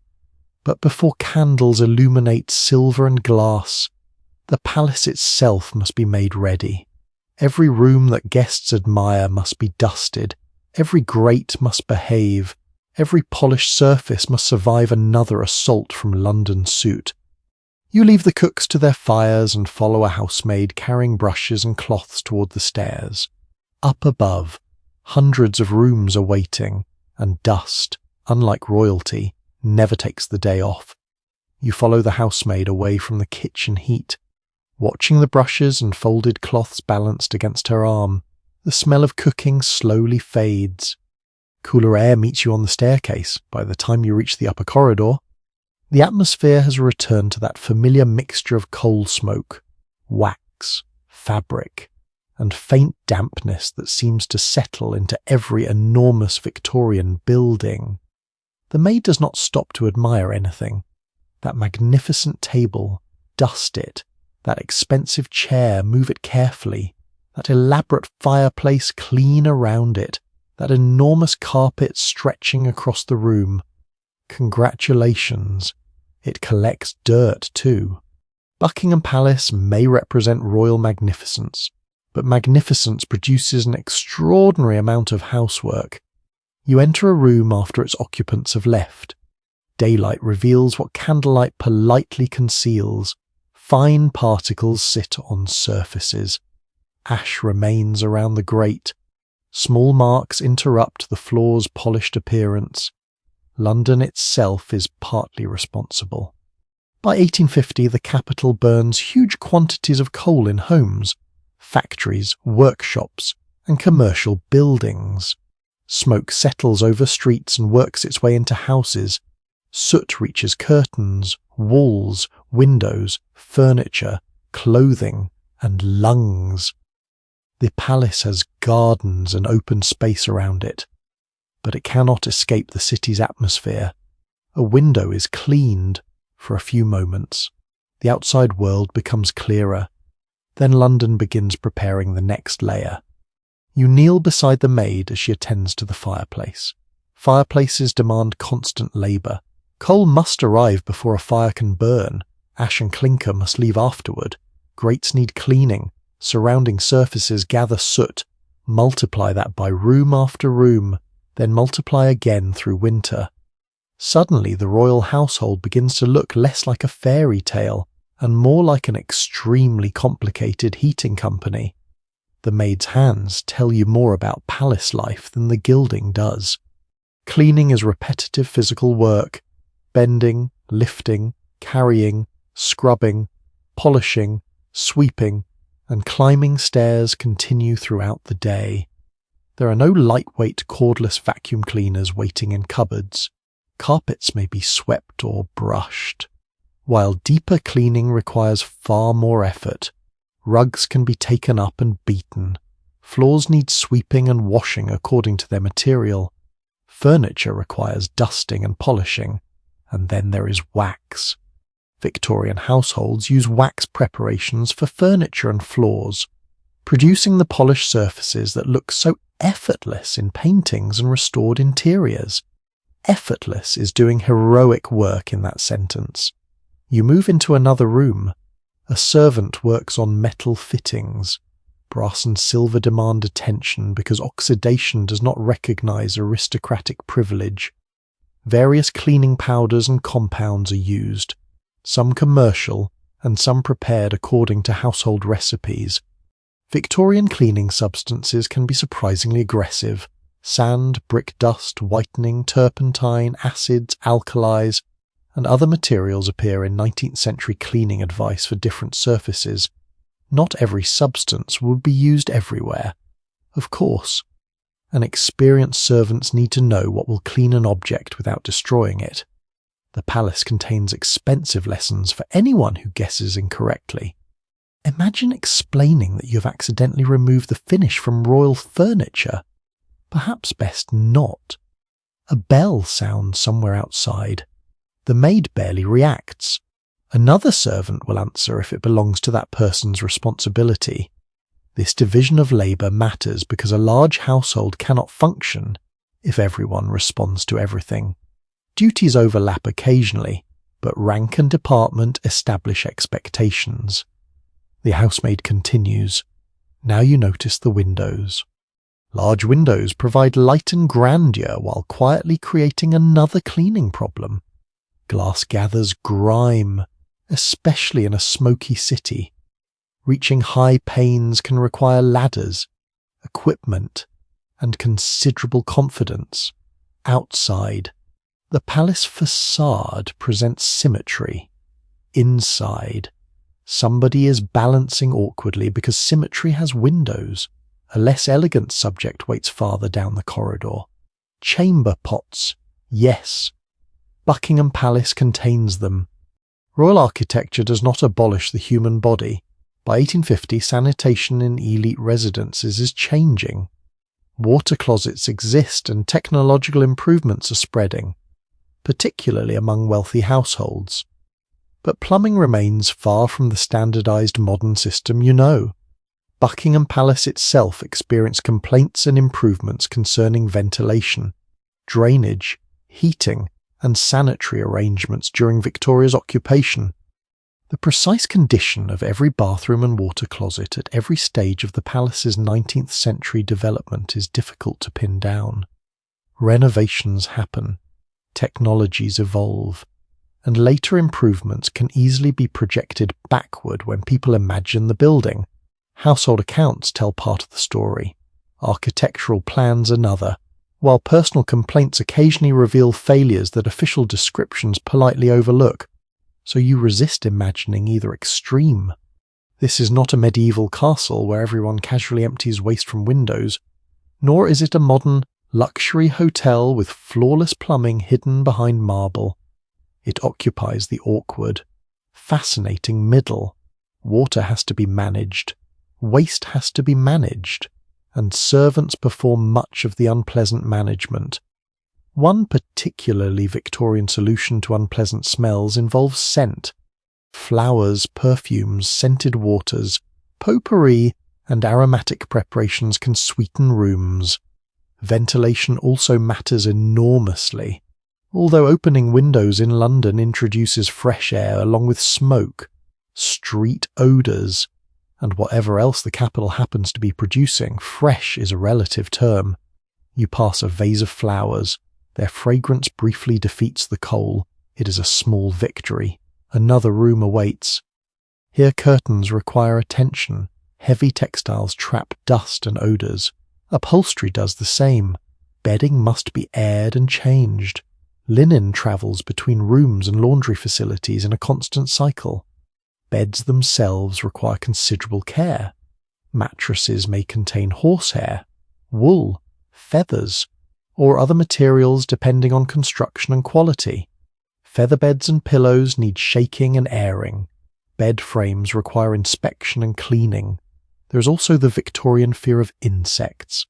Fleas, lice, moths, and bedbugs are not exclusively problems of poverty. Wealth can purchase better cleaning and more servants. But insects remain opportunistic little republicans. They respect no crown. Domestic manuals recommend various substances and procedures against them, some sensible, some unpleasant, and some that make you grateful for modern pest control. The possibility that Buckingham Palace occasionally encountered such ordinary nuisances feels almost indecently satisfying. Perhaps somewhere in a royal bedroom, a tiny insect once ignored centuries of constitutional development and simply bit somebody. You continue through the rooms. Cleaning has a rhythm: open, sweep, carry, polish, replace, check, move onward by afternoon. Visitors entering these spaces will see order. They will notice paintings, furniture, chandeliers, silk, gilding, and polished floors. They will not see the aching back that produced the shine. That invisibility is part of successful service. The cleaner the room, the less anyone thinks about cleaning. You stop near a tall mirror. Its surface has been polished until the room seems doubled inside it. For a moment you see the palace as guests are meant to see it. Perfect. Then a maid crosses your reflection carrying a bucket. The illusion corrects itself. Outside, carriage wheels begin approaching more frequently. The palace is moving toward the social portion of the day. Visitors will arrive dressed carefully, carrying titles, expectations, requests, and anxieties about doing everything correctly. The servants make their final adjustments. A chair shifts half an inch, a cloth disappears, a door opens. The working palace retreats behind the visible one. You follow the maid out just as footsteps sound from the entrance halls. Buckingham Palace is clean enough to receive society. Now society must survive Buckingham Palace. The bucket disappears through a service door just before the first important visitors begin moving through the public rooms. It is almost theatrical. One moment, a maid is adjusting furniture. The next, she is gone. A gentleman enters and sees only perfection. You follow him at a respectful distance. His clothing is immaculate, his gloves are clean. His posture suggests that he has spent at least part of the journey reminding himself how to behave. That is sensible. Entering Buckingham Palace in 1850 means stepping into a social environment where almost everything communicates rank. Who enters first matters. Where you wait matters. Who introduces you matters. How deeply you bow matters. Even the distance between your body and the Queen can become significant. Victorian society does not invent court etiquette. Of course, European courts have been refining ceremonial behaviour for centuries, but Victoria's court operates within a culture unusually sensitive to respectability, social position, and proper conduct. The gentleman passes through another doorway. A palace official knows where he belongs. That knowledge is essential because visitors can include politicians, diplomats, military officers, aristocrats, clergy, foreign dignitaries, and people attending formal presentations or audiences. Not everyone receives the same access. Buckingham Palace is a map of privilege made architectural. Some doors open for almost anyone with legitimate business, others open only for people of sufficient status. A very small number lead into the Queen's private world. You can measure power by how many doors remain closed. Today, an audience may bring a minister or diplomat into Victoria's presence. The Queen has already spent part of her morning with government papers, but face-to-face conversation provides something documents cannot: tone, expression, hesitation, personal impression. Victoria pays attention to personalities. She develops strong judgments about political figures, ambassadors, relatives, and courtiers. Some people charm her quickly. Others achieve the opposite with impressive efficiency. You enter a waiting room, nobody looks comfortable. That is interesting because everything in the room has been designed for comfort.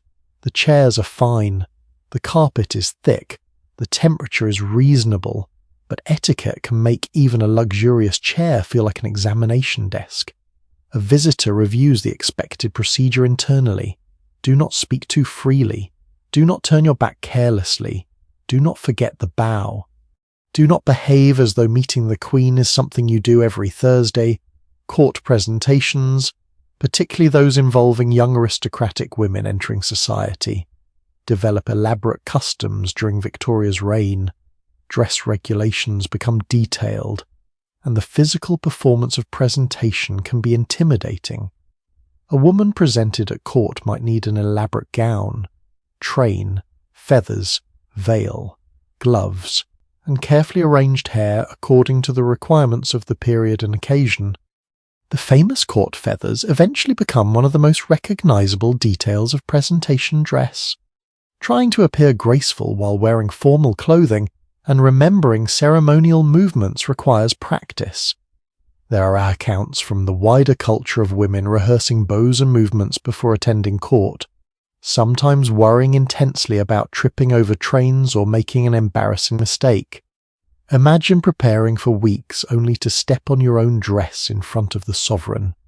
History can be cruel in very small ways. The rules are not completely frozen. However, court practice evolves, and surviving etiquette manuals often describe ideal procedure more neatly than nervous humans perform it. Memories written afterward add another layer, sometimes emphasizing the terror, splendor, or absurdity of presentation. It is therefore safer to picture a disciplined ceremony containing occasional imperfections rather than hundreds of people moving like perfectly synchronized machines. Someone somewhere almost certainly forgets something. The palace simply tries to ensure you never notice. A door opens. Your gentleman visitor is summoned. You move with him into a more impressive room. Victoria waits, At 30, she's no remote elderly figure. She's a comparatively young monarch with a round face, expressive eyes, and a presence visitors describe in different ways depending partly on whether she likes them. The gentleman bows. There is a pause. Words are exchanged. The meeting may be brief. Royal audiences are shaped by purpose. A senior minister discussing politics is not treated exactly like a ceremonial visitor. Diplomats operate within their own conventions. Military officers and court officials have established forms of interaction. For foreign ambassadors, presentation to the sovereign carries diplomatic meaning. Clothing becomes especially spectacular here. Uniforms glitter with embroidery, medals, orders, swords, and decorations. Civilian court dress can be equally elaborate, with coats, breeches, stockings, buckled shoes, and other elements that already look somewhat old-fashioned compared with ordinary male fashion outside. That is intentional. Court clothing preserves distinction. You might wear sober trousers in fashionable London society, then enter the palace dressed as though your wardrobe has been negotiating separately with the 18th century. Ceremony likes continuity. It makes institutions appear older than individual lives. Victoria understands the power of appearance even though she does not always enjoy every formality attached to monarchy. She can dislike long ceremonies, become impatient with tedious people, and feel exhausted by repetitive social duties. Being stared at is work. Being polite to people you would never voluntarily invite into your drawing room is also work. Perhaps monarchy and customer service share more territory than expected. You drift toward another group waiting nearby. Conversation remains subdued. Nobody wants to become memorable for the wrong reason. Court gossip travels quickly through aristocratic society. A successful appearance can reinforce social standing, while an embarrassing mistake may become a story repeated at dinners. The strange part is how much anxiety surrounds tiny movements. A bow, a curtsy, a glove, a train, a few spoken sentences, yet these details represent something larger. The court is where hierarchy becomes visible. Britain in 1850 is changing rapidly through industry, commerce, urban growth, and an expanding middle class. Wealth no longer belongs exclusively to ancient land-owning families. Manufacturers and businessmen can accumulate fortunes that rival aristocratic estates. Still, court access remains a powerful symbol of belonging. To be received by the Queen means entering a social world whose prestige money alone does not automatically guarantee. That boundary is becoming more complicated. Albert's interest in industry and science brings him into contact with talented men whose importance comes from achievement rather than noble birth. The approaching Great Exhibition will place manufacturers, engineers, inventors, and international exhibitors near the heart of royal attention. Old hierarchy is meeting new influence, very politely, and with excellent gloves. The audience concludes. The gentleman retreats according to protocol, careful not to make some catastrophic turn at the wrong moment. Once outside, his shoulders relax almost invisibly. He survived. A servant guides him onward. Another visitor waits. Then another. The palace consumes people one appointment at a time. Eventually the social traffic begins shifting toward later afternoon routines, and attention turns from simply receiving visitors to preparing for evening appearance. Clothing becomes more elaborate. Jewellery emerges, uniforms are inspected, gowns are arranged behind private doors. Servants begin constructing the visual spectacle that guests will later assume appeared naturally. You follow the rustle of fabric toward the dressing rooms, where silk, lace, ribbons, gloves, jewels, and an astonishing number of fastenings are waiting to transform human bodies into Victorian court society. The rustle grows louder as you approach the dressing rooms. It is a softer sound than kitchen clatter or servants' bells, but no less busy. Fabric slides across fabric. Drawers open. Boxes are lifted from shelves. A maid carries folded linen while another attendant checks a gown laid carefully across a surface. Evening is still some distance away, yet appearance requires preparation in Buckingham Palace. Clothing is never merely clothing. It identifies rank, occasion, gender, age, respectability, wealth, and sometimes political meaning before anyone says a word. You move closer to the Queen's wardrobe, forget the permanently black figure familiar from Victoria's later photographs. In 1850, Prince Albert is alive, the Queen is young, and her wardrobe contains considerably more colour. Silk catches the light, lace softens a neckline, ribbons wait to be selected, jewellery lies protected inside cases. A formal evening gown might expose the shoulders according to fashionable convention, while daytime clothing generally covers more of the body. Sleeves, necklines, fabrics, and accessories change according to the hour and purpose. Fashion has its own clock. Wear the wrong thing at the wrong time and everyone may remain perfectly polite while noticing immediately. Victoria does not dress herself entirely unaided. Personal attendants help manage garments, fastenings, hair, jewellery, and the practical complications of fashionable clothing. You watch the layers assemble. Closest to the body is a linen chemise. Drawers are increasingly common by this period, though women's underwear is still evolving. Then come stays or corsetry. The extreme tight lacing associated with popular caricatures should not be treated as the universal daily experience of every Victorian woman. Corsets primarily provide shaping and support, and how tightly they are worn varies between individuals. Still, the fashionable silhouette requires structure. Petticoats follow. Several may be worn to create fullness. The steel cage crinoline has not yet exploded into fashion. That transformation belongs mainly to the later 1850s. For now, skirts are widening through layers of fabric, stiffened petticoats, and other supports, which means the fashionable woman is carrying quite a lot of textile. You imagine wearing all of this beside a fireplace. Suddenly, Victorian fainting seems less mysterious. Although fainting itself has accumulated mythology, tight corsets often receive all the blame in popular retellings, while heat, illness, social convention, poor ventilation, and simple human exhaustion receive considerably less dramatic attention. Reality is usually less tidy than costume drama. An attendant lifts the gown, the fabric settles into place. Now Victoria's body becomes a public composition. Her height makes proportion important. Dressmakers can adjust lines, decoration, and skirt shape to flatter her figure. Royal clothing is often produced by skilled makers whose names may be less familiar today than the women who wore their work. Every seam represents labour. Someone measured, someone cut, someone stitched, someone altered, someone repaired. A palace wardrobe is supported by craftspeople both inside and outside the household. The Queen's clothes also travel. Royal life moves between residences such as Buckingham Palace, Windsor Castle, Osborne House on the Isle of Wight, and Balmoral in Scotland, which Victoria and Albert have been using since the late 1840s, before purchasing the estate in 1852.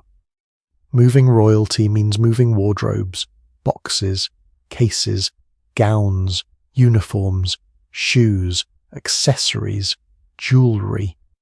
You thought packing for a weekend was annoying. Try relocating a monarchy.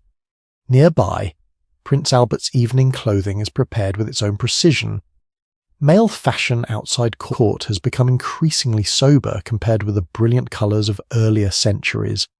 Dark coats, waistcoats, trousers, carefully tied neckcloths, polished shoes, and immaculate linen communicate gentlemanly respectability. Formal court occasions can be another matter. Uniforms and ceremonial clothing restore embroidery, decorations, swords, medals, and colour. Albert possesses military uniforms connected with his honorary roles, as well as formal garments appropriate to different occasions. Everything must be correct. A missing button may be tiny. It is still unacceptable. You drift toward the jewellery. Here wealth becomes concentrated into objects small enough to hold in your hand. Brooches, necklaces, bracelets, earrings, rings, and tiaras carry both monetary and emotional value. Victoria particularly loves jewellery associated with Albert. Gifts between them can commemorate birthdays, anniversaries, births, or private affection. One charming feature of 19th century jewellery is its fascination with personal symbolism. Locks of hair can be incorporated into ornaments. Miniature portraits can be worn close to the body. Gemstones may spell messages through the first letters of their names. Victoria and Albert participate enthusiastically in this sentimental culture. To modern eyes, wearing another person's hair as jewellery may feel slightly eerie. To a Victorian, it can represent intimacy, memory, and devotion. Perhaps every century has allowed at least one romantic custom that makes later generations quietly uncomfortable. Victoria's jewellery also intersects with monarchy itself. Gems can be personal possessions, inherited objects, diplomatic gifts, or items associated with the crown, and later retellings sometimes blur those categories. Even specialists must carefully trace inventories, portraits, bills, correspondence, and provenance before declaring that a particular jewel was worn on a particular evening. Paintings complicate matters further. Artists may alter details for symbolic or aesthetic reasons. Portraiture is not surveillance photography, so as you look at the glittering cases, some certainty remains beyond reach. Perhaps Victoria chooses a piece because Albert gave it to her. Perhaps because it suits the gown. Perhaps because the occasion demands greater magnificence. Human beings rarely record every reason for selecting a necklace. The attendants continue. Hair must be arranged. Victoria often wears her dark hair parted smoothly, with arrangements of braids or coils according to changing fashion. Flowers, jewels, ribbons, or other ornaments may be added for evening display. Gloves wait nearby. Gloves matter enormously in respectable Victorian society. They protect the hands, complete formal dress, and communicate refinement. A wealthy person's pale gloves also quietly announce something important. These hands are not expected to spend the afternoon scrubbing floors. Clothing reveals labour by concealing it. The Queen's clean gown exists because other women wash, mend, press, carry, and store fabric. Her polished shoes exist because someone attends to them. Her jewellery shines because someone cleans it. Royal magnificence is collective work worn by one person. You watch the final adjustments. The transformation is almost complete. Victoria stands ready for evening society, not as the sleepy woman who woke several hours ago, but as the visible sovereign. Outside, daylight is beginning to weaken. Servants move through corridors, lighting lamps and preparing candles. Fires are checked again. Dining rooms receive final attention. Silver catches the growing glow. From the kitchens comes renewed activity. Dinner approaches, and dinner at Buckingham Palace is not simply the moment when everyone becomes hungry enough to sit down. It is choreography. Places must be arranged. Courses must arrive. Servants must move with precision. Conversation must remain civilized, and somewhere in the kitchen, a cook is hoping that the Queen does not finish eating too quickly. You follow the candlelight toward the dining room as the palace prepares to turn food into theatre. Candlelight gathers in the dining room before the guests do. You enter while servants are making the final adjustments. Flames tremble gently above polished holders, multiplying themselves in glass and silver. Plates sit precisely where they should. Cutlery forms orderly patterns beside them. Crystal catches tiny points of light. The room feels calm. This is deceptive. Behind the walls, dinner is moving toward you at considerable speed. In the kitchens, cooks are timing dishes against one another. In passages, servants prepare to carry them. Here, footmen wait for the moment when all that heat and movement must become silent elegance. A chair is checked, a glass is adjusted, then voices approach. Victoria enters with Albert, accompanied tonight by whichever family members, household figures, or invited guests belong at the table. The exact company changes from evening to evening. A quiet family dinner feels very different from an occasion involving ministers, diplomats, aristocrats, or foreign visitors. Tonight, imagine enough guests to make the room formal without turning it into a state banquet. Everyone knows that seating is not accidental. Rank influences position. The guest beside you can reveal your place in the social landscape almost as clearly as your title. You would probably prefer a little card saying, "Sit wherever you like." Victorian court society would find this dangerously revolutionary. Chairs move, fabric settles, conversation softens, dinner begins. By the middle of the 19th century, elite British dining is gradually shifting away from the older service à la française, in which numerous dishes are arranged on the table at once, towards service à la Russe, where courses arrive sequentially and servants present individual dishes. The transition is not instantaneous. Different households and occasions adopt practices at different speeds.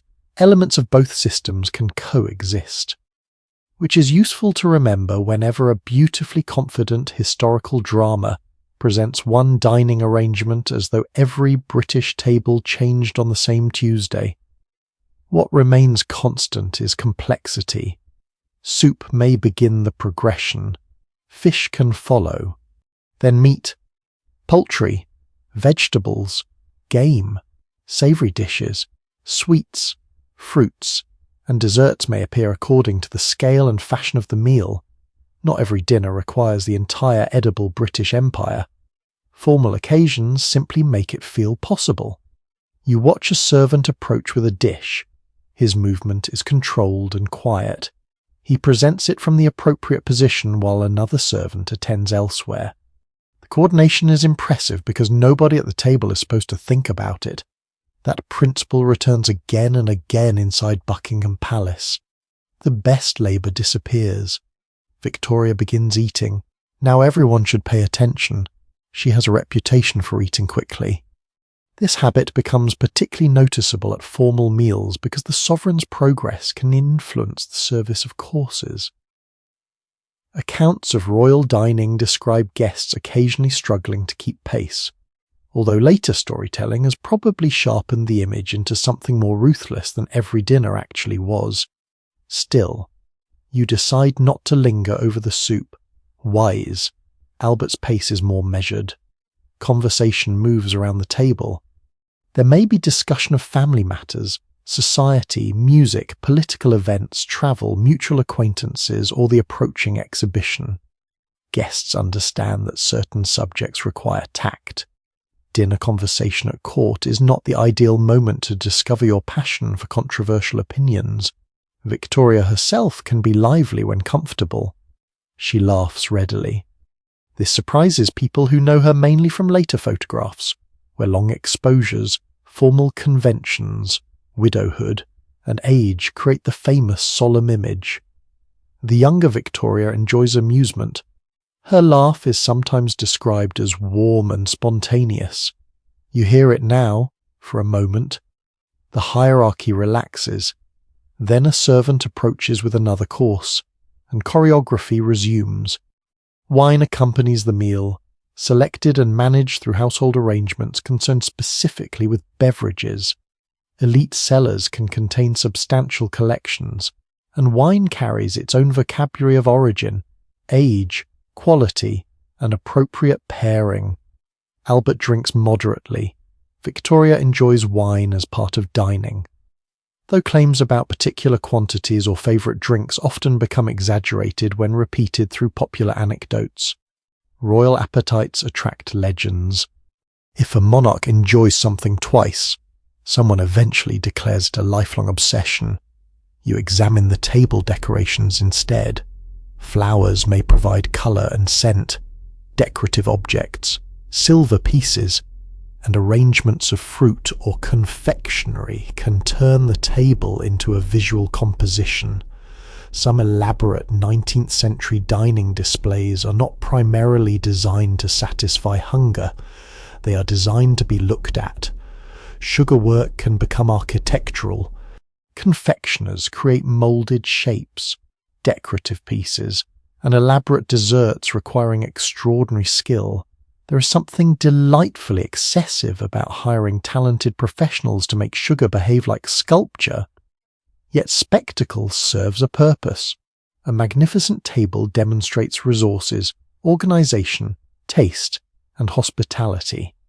Royal hospitality has political dimensions too.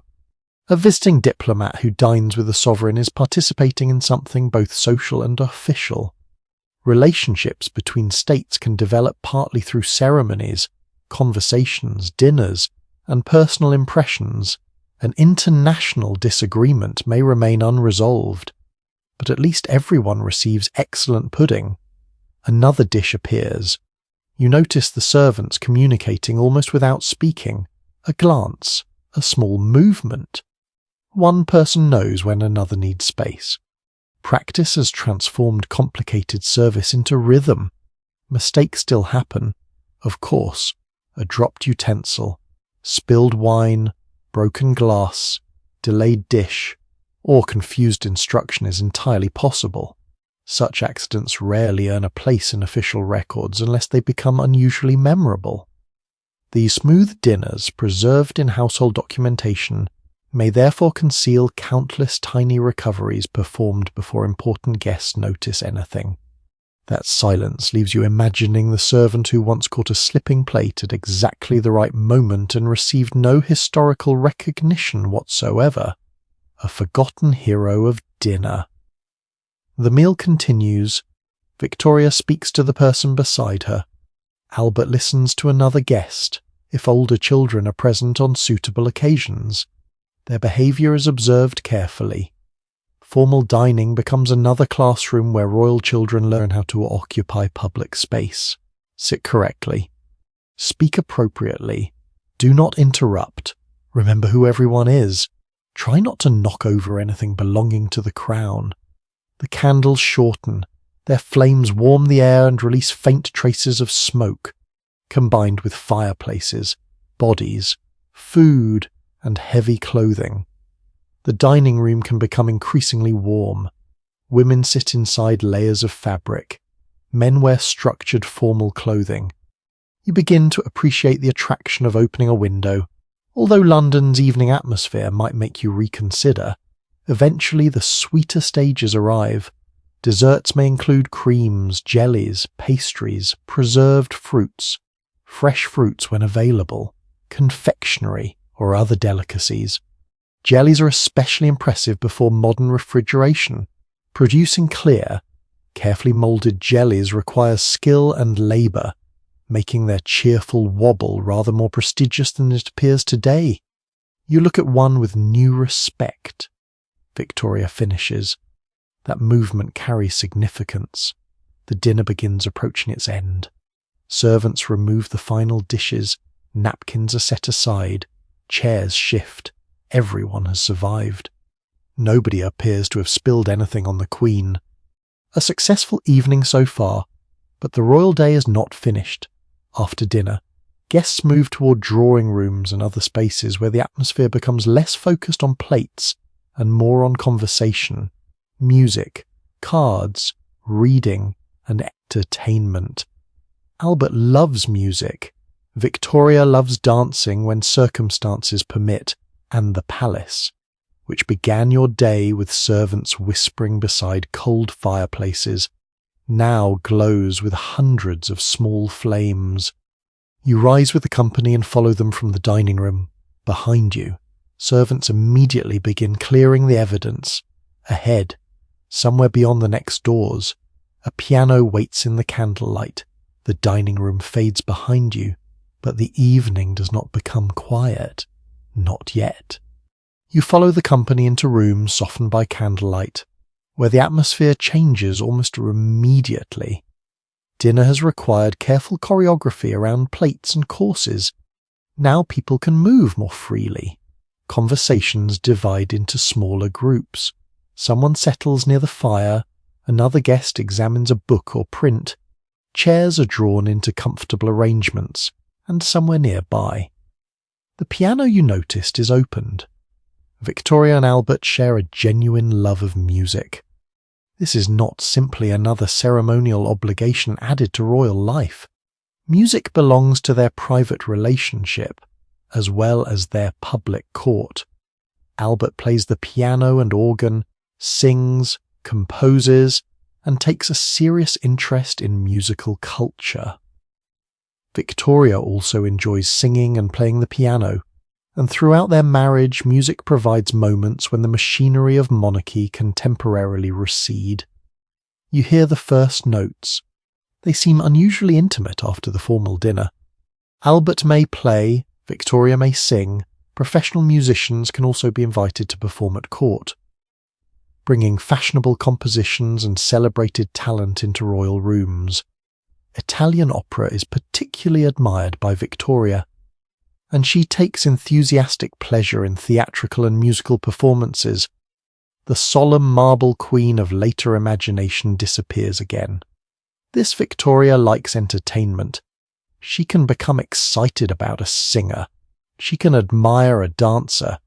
She can discuss a performance afterward with the enthusiasm of someone who has genuinely enjoyed herself rather than merely fulfilled a royal engagement. The difference matters.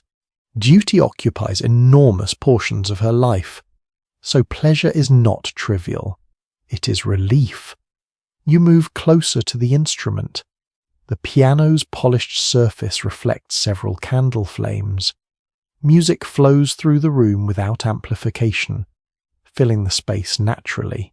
No speakers, no recording, no replay button. If someone performs beautifully tonight, the performance exists only while it is happening, then it disappears. Perhaps that gives music a different weight. You have to listen. A guest turns slightly toward the sound. Conversation quiets. Albert's musical interests connect with his broader enthusiasm for German culture. Composers from the German-speaking world occupy an important place in his tastes, while the royal couple also support musicians working in Britain. One figure closely associated with them is Felix Mendelssohn. Mendelssohn visited Britain repeatedly and enjoyed warm relations with Victoria and Albert. He performed for them privately, and they admired his music greatly. His death in 1847, only 3 years before your evening, was a genuine loss to European musical life. So when Albert plays one of Mendelssohn's works, perhaps there is memory in the room too. Music carries ghosts very gently. The piece ends. There is appreciation, but the evening continues rather than becoming a concert hall. Elsewhere, cards appear.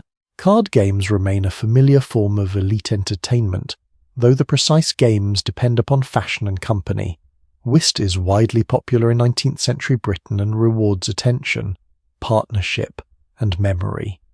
You watch 4 people settle around a table. Cards are shuffled. Expressions become suspiciously neutral. Even respectable Victorians enjoy winning. Money can sometimes accompany card play in elite society.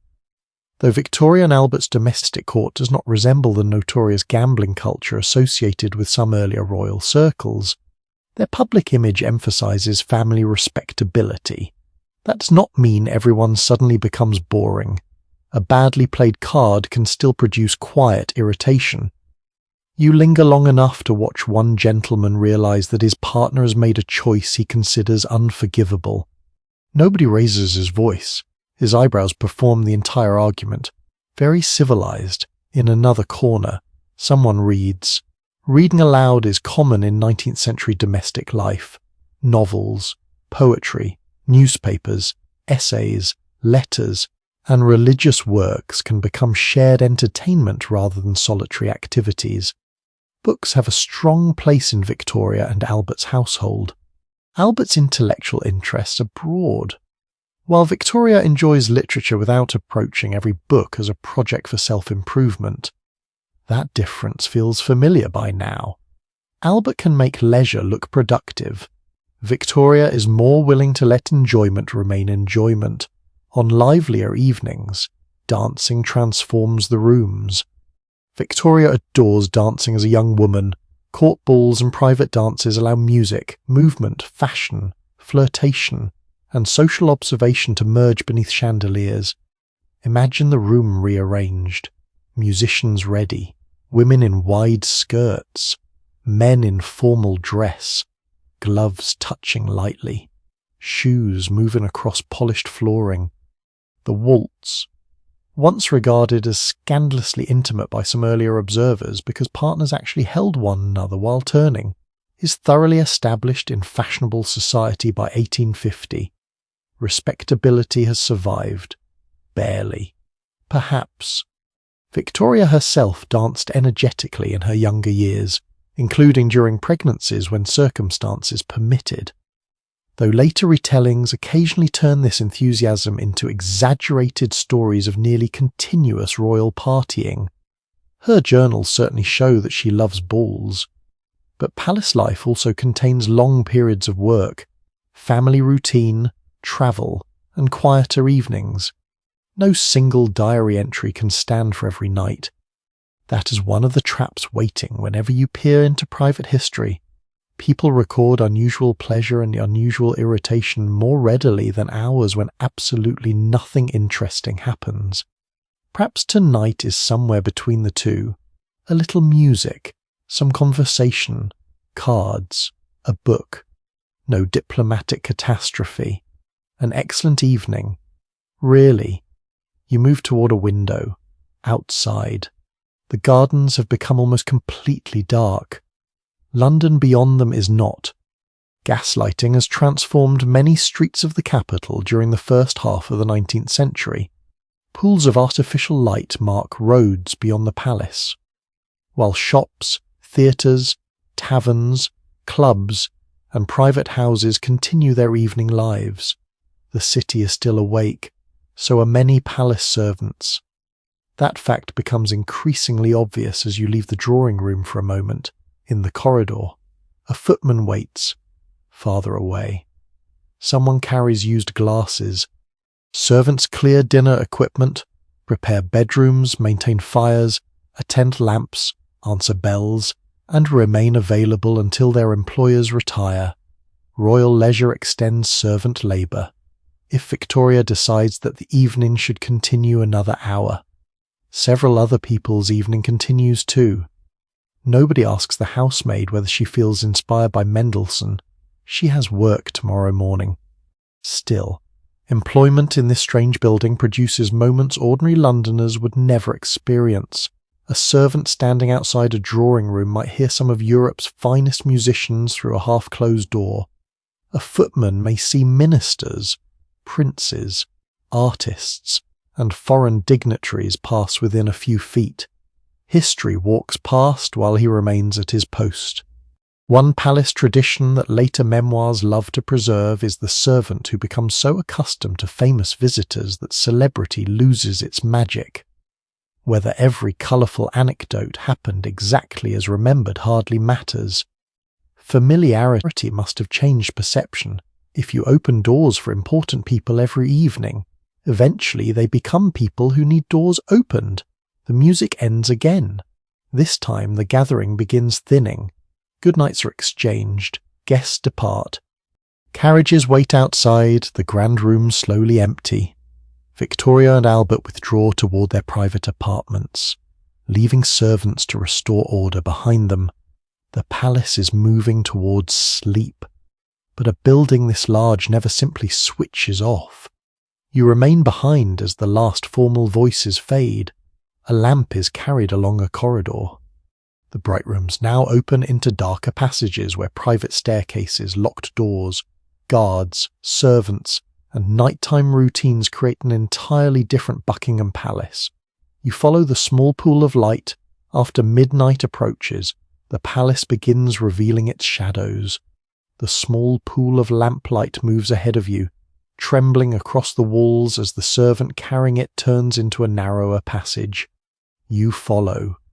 Behind you, the drawing rooms are emptying, their candles are being extinguished one by one, leaving faint threads of smoke curling upward into warmer air. Chairs stand where guests abandoned them. A forgotten glass waits to be collected. The piano is closed. Buckingham Palace is shedding its public face. At night. Its geography becomes easier to notice. There are grand staircases designed to impress visitors, but there are also smaller stairs built for practical movement.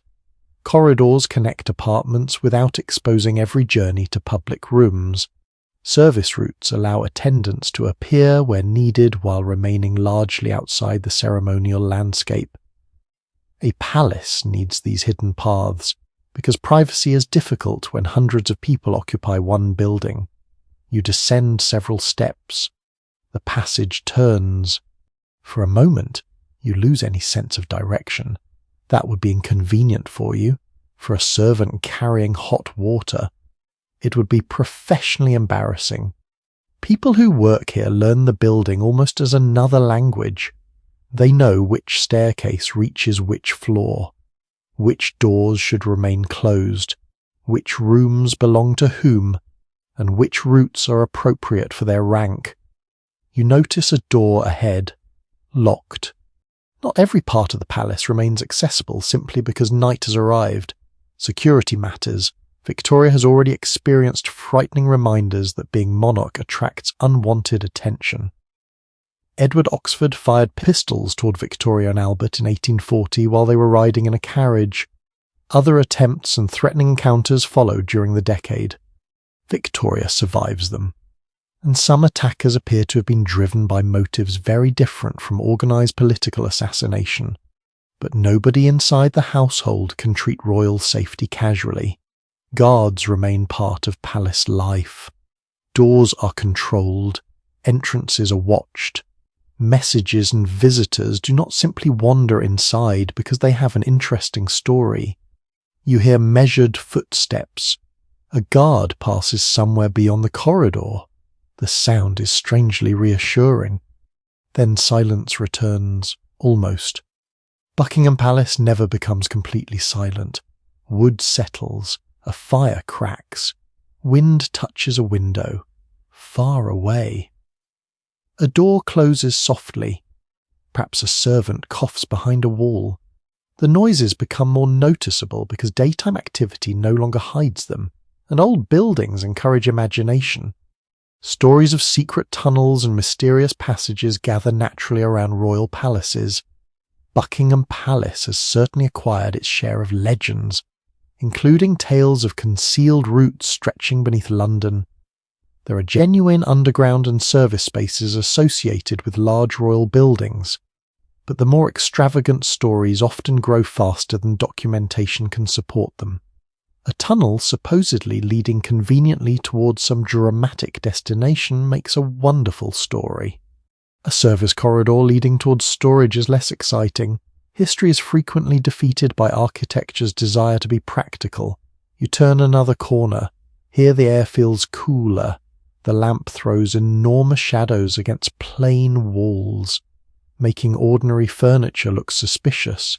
No ghost appears. This is almost disappointing. Royal residences accumulate ghost stories with remarkable efficiency. Every unexplained sound eventually receives a dead aristocrat. Buckingham Palace is less famous for hauntings than several older royal residences, especially Windsor or Hampton Court. But supernatural tales still attach themselves to the building and its surroundings over time. One later story concerns a monk-like figure supposedly seen around the palace. Its origins are murky, and there is no reason to treat it as established history. Still, while standing in this dim corridor at night, you understand why such stories survive. A hanging coat is already doing excellent work as a phantom. You move on. The practical nighttime palace is much more interesting. Servants are preparing bedrooms. Warm water may be carried where required. Fires are checked. Candles or lamps are placed conveniently. Clothing worn during the evening is taken away for brushing, cleaning, airing, repair, or storage. Shoes require attention. Jewellery must be secured. Curtains are drawn. Beds are turned down. The Queen does not simply walk into her room and collapse face first onto the mattress. There is procedure even at bedtime. Her attendants help her undress.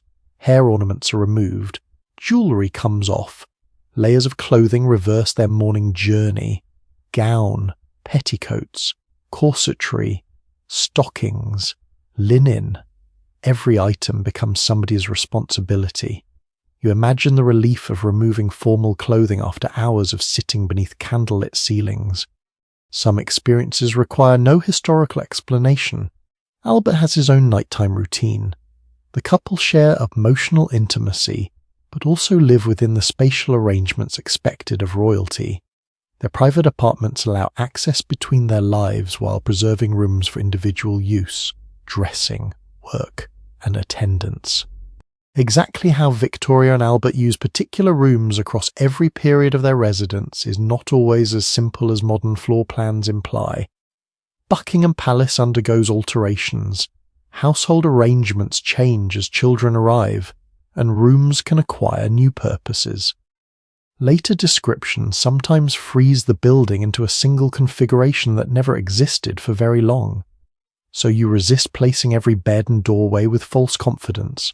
Instead, you follow the evidence of routine. A servant carries clothing away, another tends a fire somewhere nearby. Victoria and Albert are finally withdrawing from public obligation. This is when conversations can become most private. Perhaps they discuss the children. Perhaps Albert mentions the exhibition again.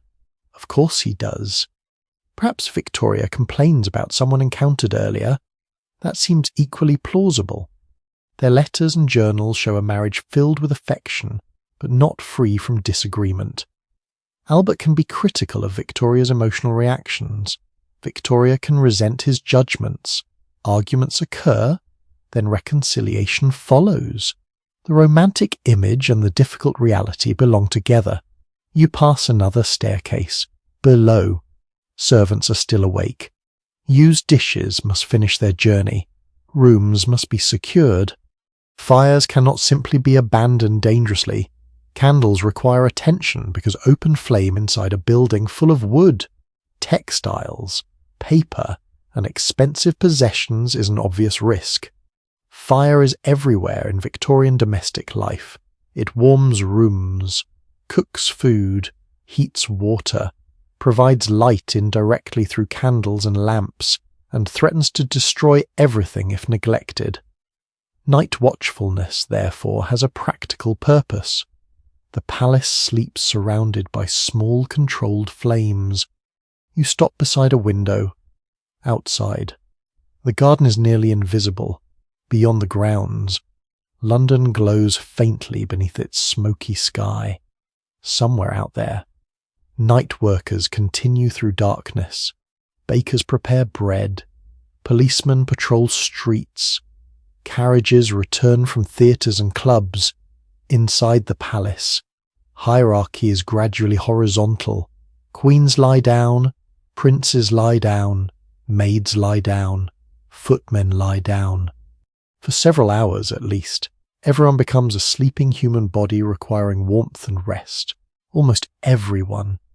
Some staff remain alert. You hear footsteps once more, steady and unhurried. Then another door closes. The palace is approaching its deepest quiet, but before Victoria finally settles, you linger near the private apartments, where the public queen and industrious prince become simply Victoria and Albert. Their marriage has shaped nearly everything you have seen today. The children, the routines, the politics, the music, the plans, even the mood of the palace itself. You move toward the last warm light beneath their door, where royal duty finally gives way to the complicated intimacy of husband and wife.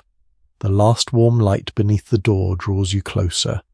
though you remain respectfully outside. Beyond it, the elaborate structure of court life has narrowed to two people, Victoria and Albert.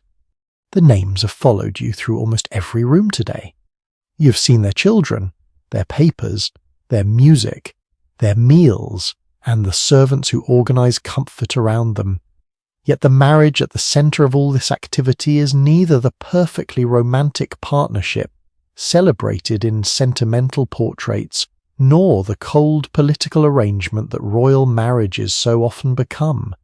It is affectionate, intense, complicated, and occasionally exhausting. Victoria first met Albert when they were teenagers. He was her first cousin, the son of her mother's brother, Ernest the Duke of Saxe-Coburg and Gotha. Their relatives had long considered the possibility of a match. When Albert visited Britain again in 1839, Victoria became convinced. As reigning monarch, she had to propose. That detail alone makes their courtship unusual. On 15th October 1839, Victoria summoned Albert privately and asked him to marry her. He accepted. They married on 10th of February 1840 at the Chapel Royal of St. James's Palace. Victoria was delighted. Her journals leave very little room for doubt about the physical and emotional attraction she felt toward him. She admired his face, his figure, his intelligence, his manners. Even his clothes could earn enthusiastic attention. The stereotype of the emotionally restrained Victorian monarch fits rather badly here. You imagine them now after the formal evening, released from the need to perform constantly before guests. Victoria can speak quickly when excited or irritated. Albert tends toward greater control. He prefers reason, organization, and discipline, qualities that Victoria admires until they are directed at her. Then things become more complicated. Albert dislikes emotional outbursts. Victoria has emotional outbursts. You can see the problem during disagreements. He sometimes withdraws rather than continuing an argument verbally. The couple occasionally communicate through written notes even while occupying the same residence. There is something wonderfully recognizable about that. Two of the most famous people in Europe can apparently reach the point where speaking directly seems like a terrible idea. So somebody writes a note instead. Albert may explain why he considers Victoria unreasonable. Victoria may respond. The disagreement eventually softens. Marriage resumes. Their conflicts reveal an important tension beneath the domestic ideal. Victoria is queen. Albert is her husband. 19th century gender expectations generally assume that a wife should defer to her husband. Yet constitutional reality places Victoria above Albert in public authority. At the beginning of their marriage, this contradiction is especially awkward. Albert has to find meaningful work without appearing to seize powers that do not belong to him. Victoria wants his support while initially guarding aspects of her independence. Over the decade, the balance changes. Pregnancy contributes significantly. Victoria spends much of the 1840s pregnant or recovering from childbirth. Each pregnancy temporarily limits some activities and increases her reliance upon Albert. He gradually takes on more paperwork, more correspondence, more organizational responsibility, more involvement with ministers. By 1850, he has become indispensable to her working life. Whether that development should be described mainly as Victoria willingly sharing responsibility, Albert steadily expanding his influence, or a practical response to repeated pregnancies cannot be reduced to one neat explanation. Their private letters support more than one emphasis, and the balance itself changes over time. What matters tonight is that the partnership has become deeply intertwined. Victoria trusts him. She also depends upon him emotionally with an intensity that sometimes worries those around her. Albert, meanwhile, does not merely flatter his wife. He corrects her. He advises her. Sometimes he lectures her. You can almost imagine Victoria's expression. He believes strongly in self-control and moral improvement, when Victoria becomes angry with a minister, courtier, or family member. Albert may encourage restraint. This is sensible advice. Sensible advice is famously delightful to receive while angry. You hear the fire shift softly inside the room. Their family life brings another source of tension. Victoria loves her children. But motherhood does not fulfill her in the uncomplicated way Victorian ideals claim it should. Pregnancy is physically unpleasant for her. She dislikes losing freedom and resents the repeated disruption to married life. She can also become jealous of Albert's attention to the children. Albert approaches parenting with characteristic seriousness. He wants education planned carefully. Character must be shaped. Weaknesses must be corrected. The household becomes, in part, another improvement project. Bertie especially causes anxiety. The future Edward VII does not match his father's intellectual expectations, and Albert worries about what this means for the monarchy. Vicky, by contrast, delights him with her quick mind. Comparisons between siblings creep naturally into family life. Royal parents are apparently no more immune to that mistake than anyone else. There are lighter moments. Victoria and Albert enjoy giving each other presents. They celebrate birthdays and anniversaries. They make music together. They travel to places where court formality loosens. Osborne House becomes particularly important. On the Isle of Wight, the family can create something closer to the domestic life Albert imagines. He helps design the house with Thomas Cubitt in an Italianate style, and the estate gives the children space away from central London. Balmoral offers another kind of escape in Scotland. These retreats tell you something about Buckingham Palace. For all its magnificence, it can feel restrictive, too official, too visible, too crowded with obligations. Victoria loves Albert partly because he provides an emotional home within that public existence. A small sentimental habit captures their attachment better than any state portrait. Hair. Like many 19th century couples, they exchange locks of hair and incorporate intimate keepsakes into jewellery and private gifts. To you, preserving strands from your spouse might feel slightly peculiar. To Victoria, it is tenderness made physical. She keeps memories. Objects matter to her because people matter. You already saw that instinct in the dressing rooms, where jewellery could carry emotional histories invisible to everyone else. Now the palace has become quiet enough for those private meanings to surface. The Queen who spent the morning reading state papers is gone for the day. The woman remains.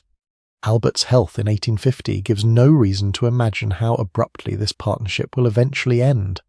And 11 years from now, in December 1861, he will die at Windsor Castle aged only 42. Victoria will be devastated. But you do not bring that grief into this room yet. Tonight he is 30. She is 30. Their children are sleeping nearby. The great exhibition still lies in the future. There are arguments still to have, journeys still to make, music still to play. You leave them there. A servant lowers another lamp. The corridor darkens. Only a few nighttime footsteps remain as Buckingham Palace finally approaches sleep. You follow them gently into the last hours of 1850's ordinary royal day, when all the glitter you have watched since morning settles into darkness and the hidden lives behind it become quiet. You leave Victoria and Albert behind their closed door and continue through the darkened palace. The change is remarkable. Hours ago, these corridors carried ministers, children, servants, trays, letters, uniforms, gowns, and endless footsteps. Now every sound seems to arrive from much farther away. A clock ticks, a fire settles into glowing coals. Floorboards give a small complaint beneath someone's careful step. The great building is finally becoming still, but not entirely. Buckingham Palace cannot simply be locked and forgotten until breakfast. Some servants finish the last tasks of the evening. Doors need securing. Fires must be left safely. Lamps and candles are extinguished where they're no longer required. Objects used during dinner and entertainment continue their journey back towards storage. Kitchens or cleaning areas. You see a footman carrying something through the gloom. His pace is slower now. The performance of the evening has ended, and fatigue has begun winning. Perhaps he's been working since early morning. Perhaps tomorrow will look remarkably similar. Royal routine depends upon repetition. That is one of the clearest truths your long day inside the palace has revealed. History tends to remember the unusual days, coronations, weddings, births, deaths, political crises, state visits. But a palace cannot live only on exceptional events. Most days are built from breakfast cups, coal buckets, children's lessons, paperwork, polished shoes, folded linen, doors opened at the correct moment, and meals arriving before they cool. You descend toward the servants' quarters. Sleeping arrangements reflect rank here too. Senior members of the household can enjoy greater privacy and comfort. While junior employees may occupy simpler rooms, some servants sleep relatively close to the people they attend because nighttime assistance might be required. A maid removes pins from her hair, another folds clothing. Conversation is subdued. There is no audience now. No need for ceremonial stillness. Perhaps someone complains about an unreasonable instruction. Perhaps somebody quietly laughs about a guest. You would dearly like to hear every word. Unfortunately, these are exactly the conversations the history rarely preserves. Servants write letters and some eventually leave memoirs, but the enormous majority of casual palace conversation disappears the moment it's spoken, even where recollections survive. Memory reshapes events. A servant writing decades later may remember the Queen's habits clearly while forgetting what happened on hundreds of ordinary evenings. That missing detail creates the darkness you're walking through now. You know the structure. You cannot hear every voice. And perhaps that is appropriate. Not every private life should become completely transparent simply because enough time has passed. You continue downward. The kitchens that overwhelmed you with heat earlier are transformed. Most frantic preparation has ended. Surfaces are being restored. Equipment waits for morning. The smell of cooking lingers in stone, wood, and warm air. Tomorrow, fires will rise again. Bread will be prepared. Meat will be handled. Trays will begin moving upward. For now, the kitchen rests. You think of all the hands you followed today, the maid cleaning soot, the attendant arranging clothing, the cook leaning over a pan, the footman standing silently near a door, the nursery servant collecting what royal children left behind. None wears a crown, yet remove them. And Buckingham Palace stops functioning within hours. That is perhaps the hidden life inside the palace, more than any secret tunnel or whispered scandal. Royal magnificence is collaborative. A monarchy may centre symbolically on one person, but daily royal life requires an enormous human network. Even Victoria's most private routines depend upon other people. Someone heats her water, someone prepares her clothes, someone cooks her food, someone delivers her letters, someone tends her rooms, someone waits outside the door. The strange little fringe stories surrounding palace service often focus on secrets, forbidden passages, overheard romances, or servants knowing embarrassing things about their employers. Some may contain fragments of truth, while others grow through repetition because ordinary labour seems insufficiently dramatic. Yet ordinary labour is more revealing. The real secret is how much work elegance requires. You climb once more toward the quieter public rooms. Moonlight and faint exterior illumination touch the windows. The furniture looks different without people around it. A chair is simply a chair. A throne, if no ceremony surrounds it, is furniture waiting in darkness. Power needs witnesses. The thought follows you into the corridor. Britain in 1850 is changing rapidly beyond these walls. Railways spread across the country. Industrial cities grow. Steamships cross oceans. Political reform remains an active question. Imperial power expands. Scientific ideas and technologies are altering assumptions about distance, production, communication, and society. Buckingham Palace stands inside that transformation rather than outside it. Victoria's monarchy is adapting too. The domestic image you encountered at breakfast, with husband, wife, and children at its centre, will become increasingly important to how the crown presents itself. Whether that image truly represents a deliberate strategy from the beginning is less certain than later storytelling sometimes implies. Some of it grows naturally from Victoria and Albert's genuine attachment to family life. Some is amplified through prints, newspapers, portraits, public appearances, and changing expectations of respectable monarchy. Intention and circumstance blend, until separating them becomes difficult. The public sees a royal family. You have seen the household supporting it. Now you reach the room where your day effectively began. The fireplace that a servant coaxed alive before dawn has almost finished burning. Only red light remains beneath grey ash. Remember how cold the palace felt then.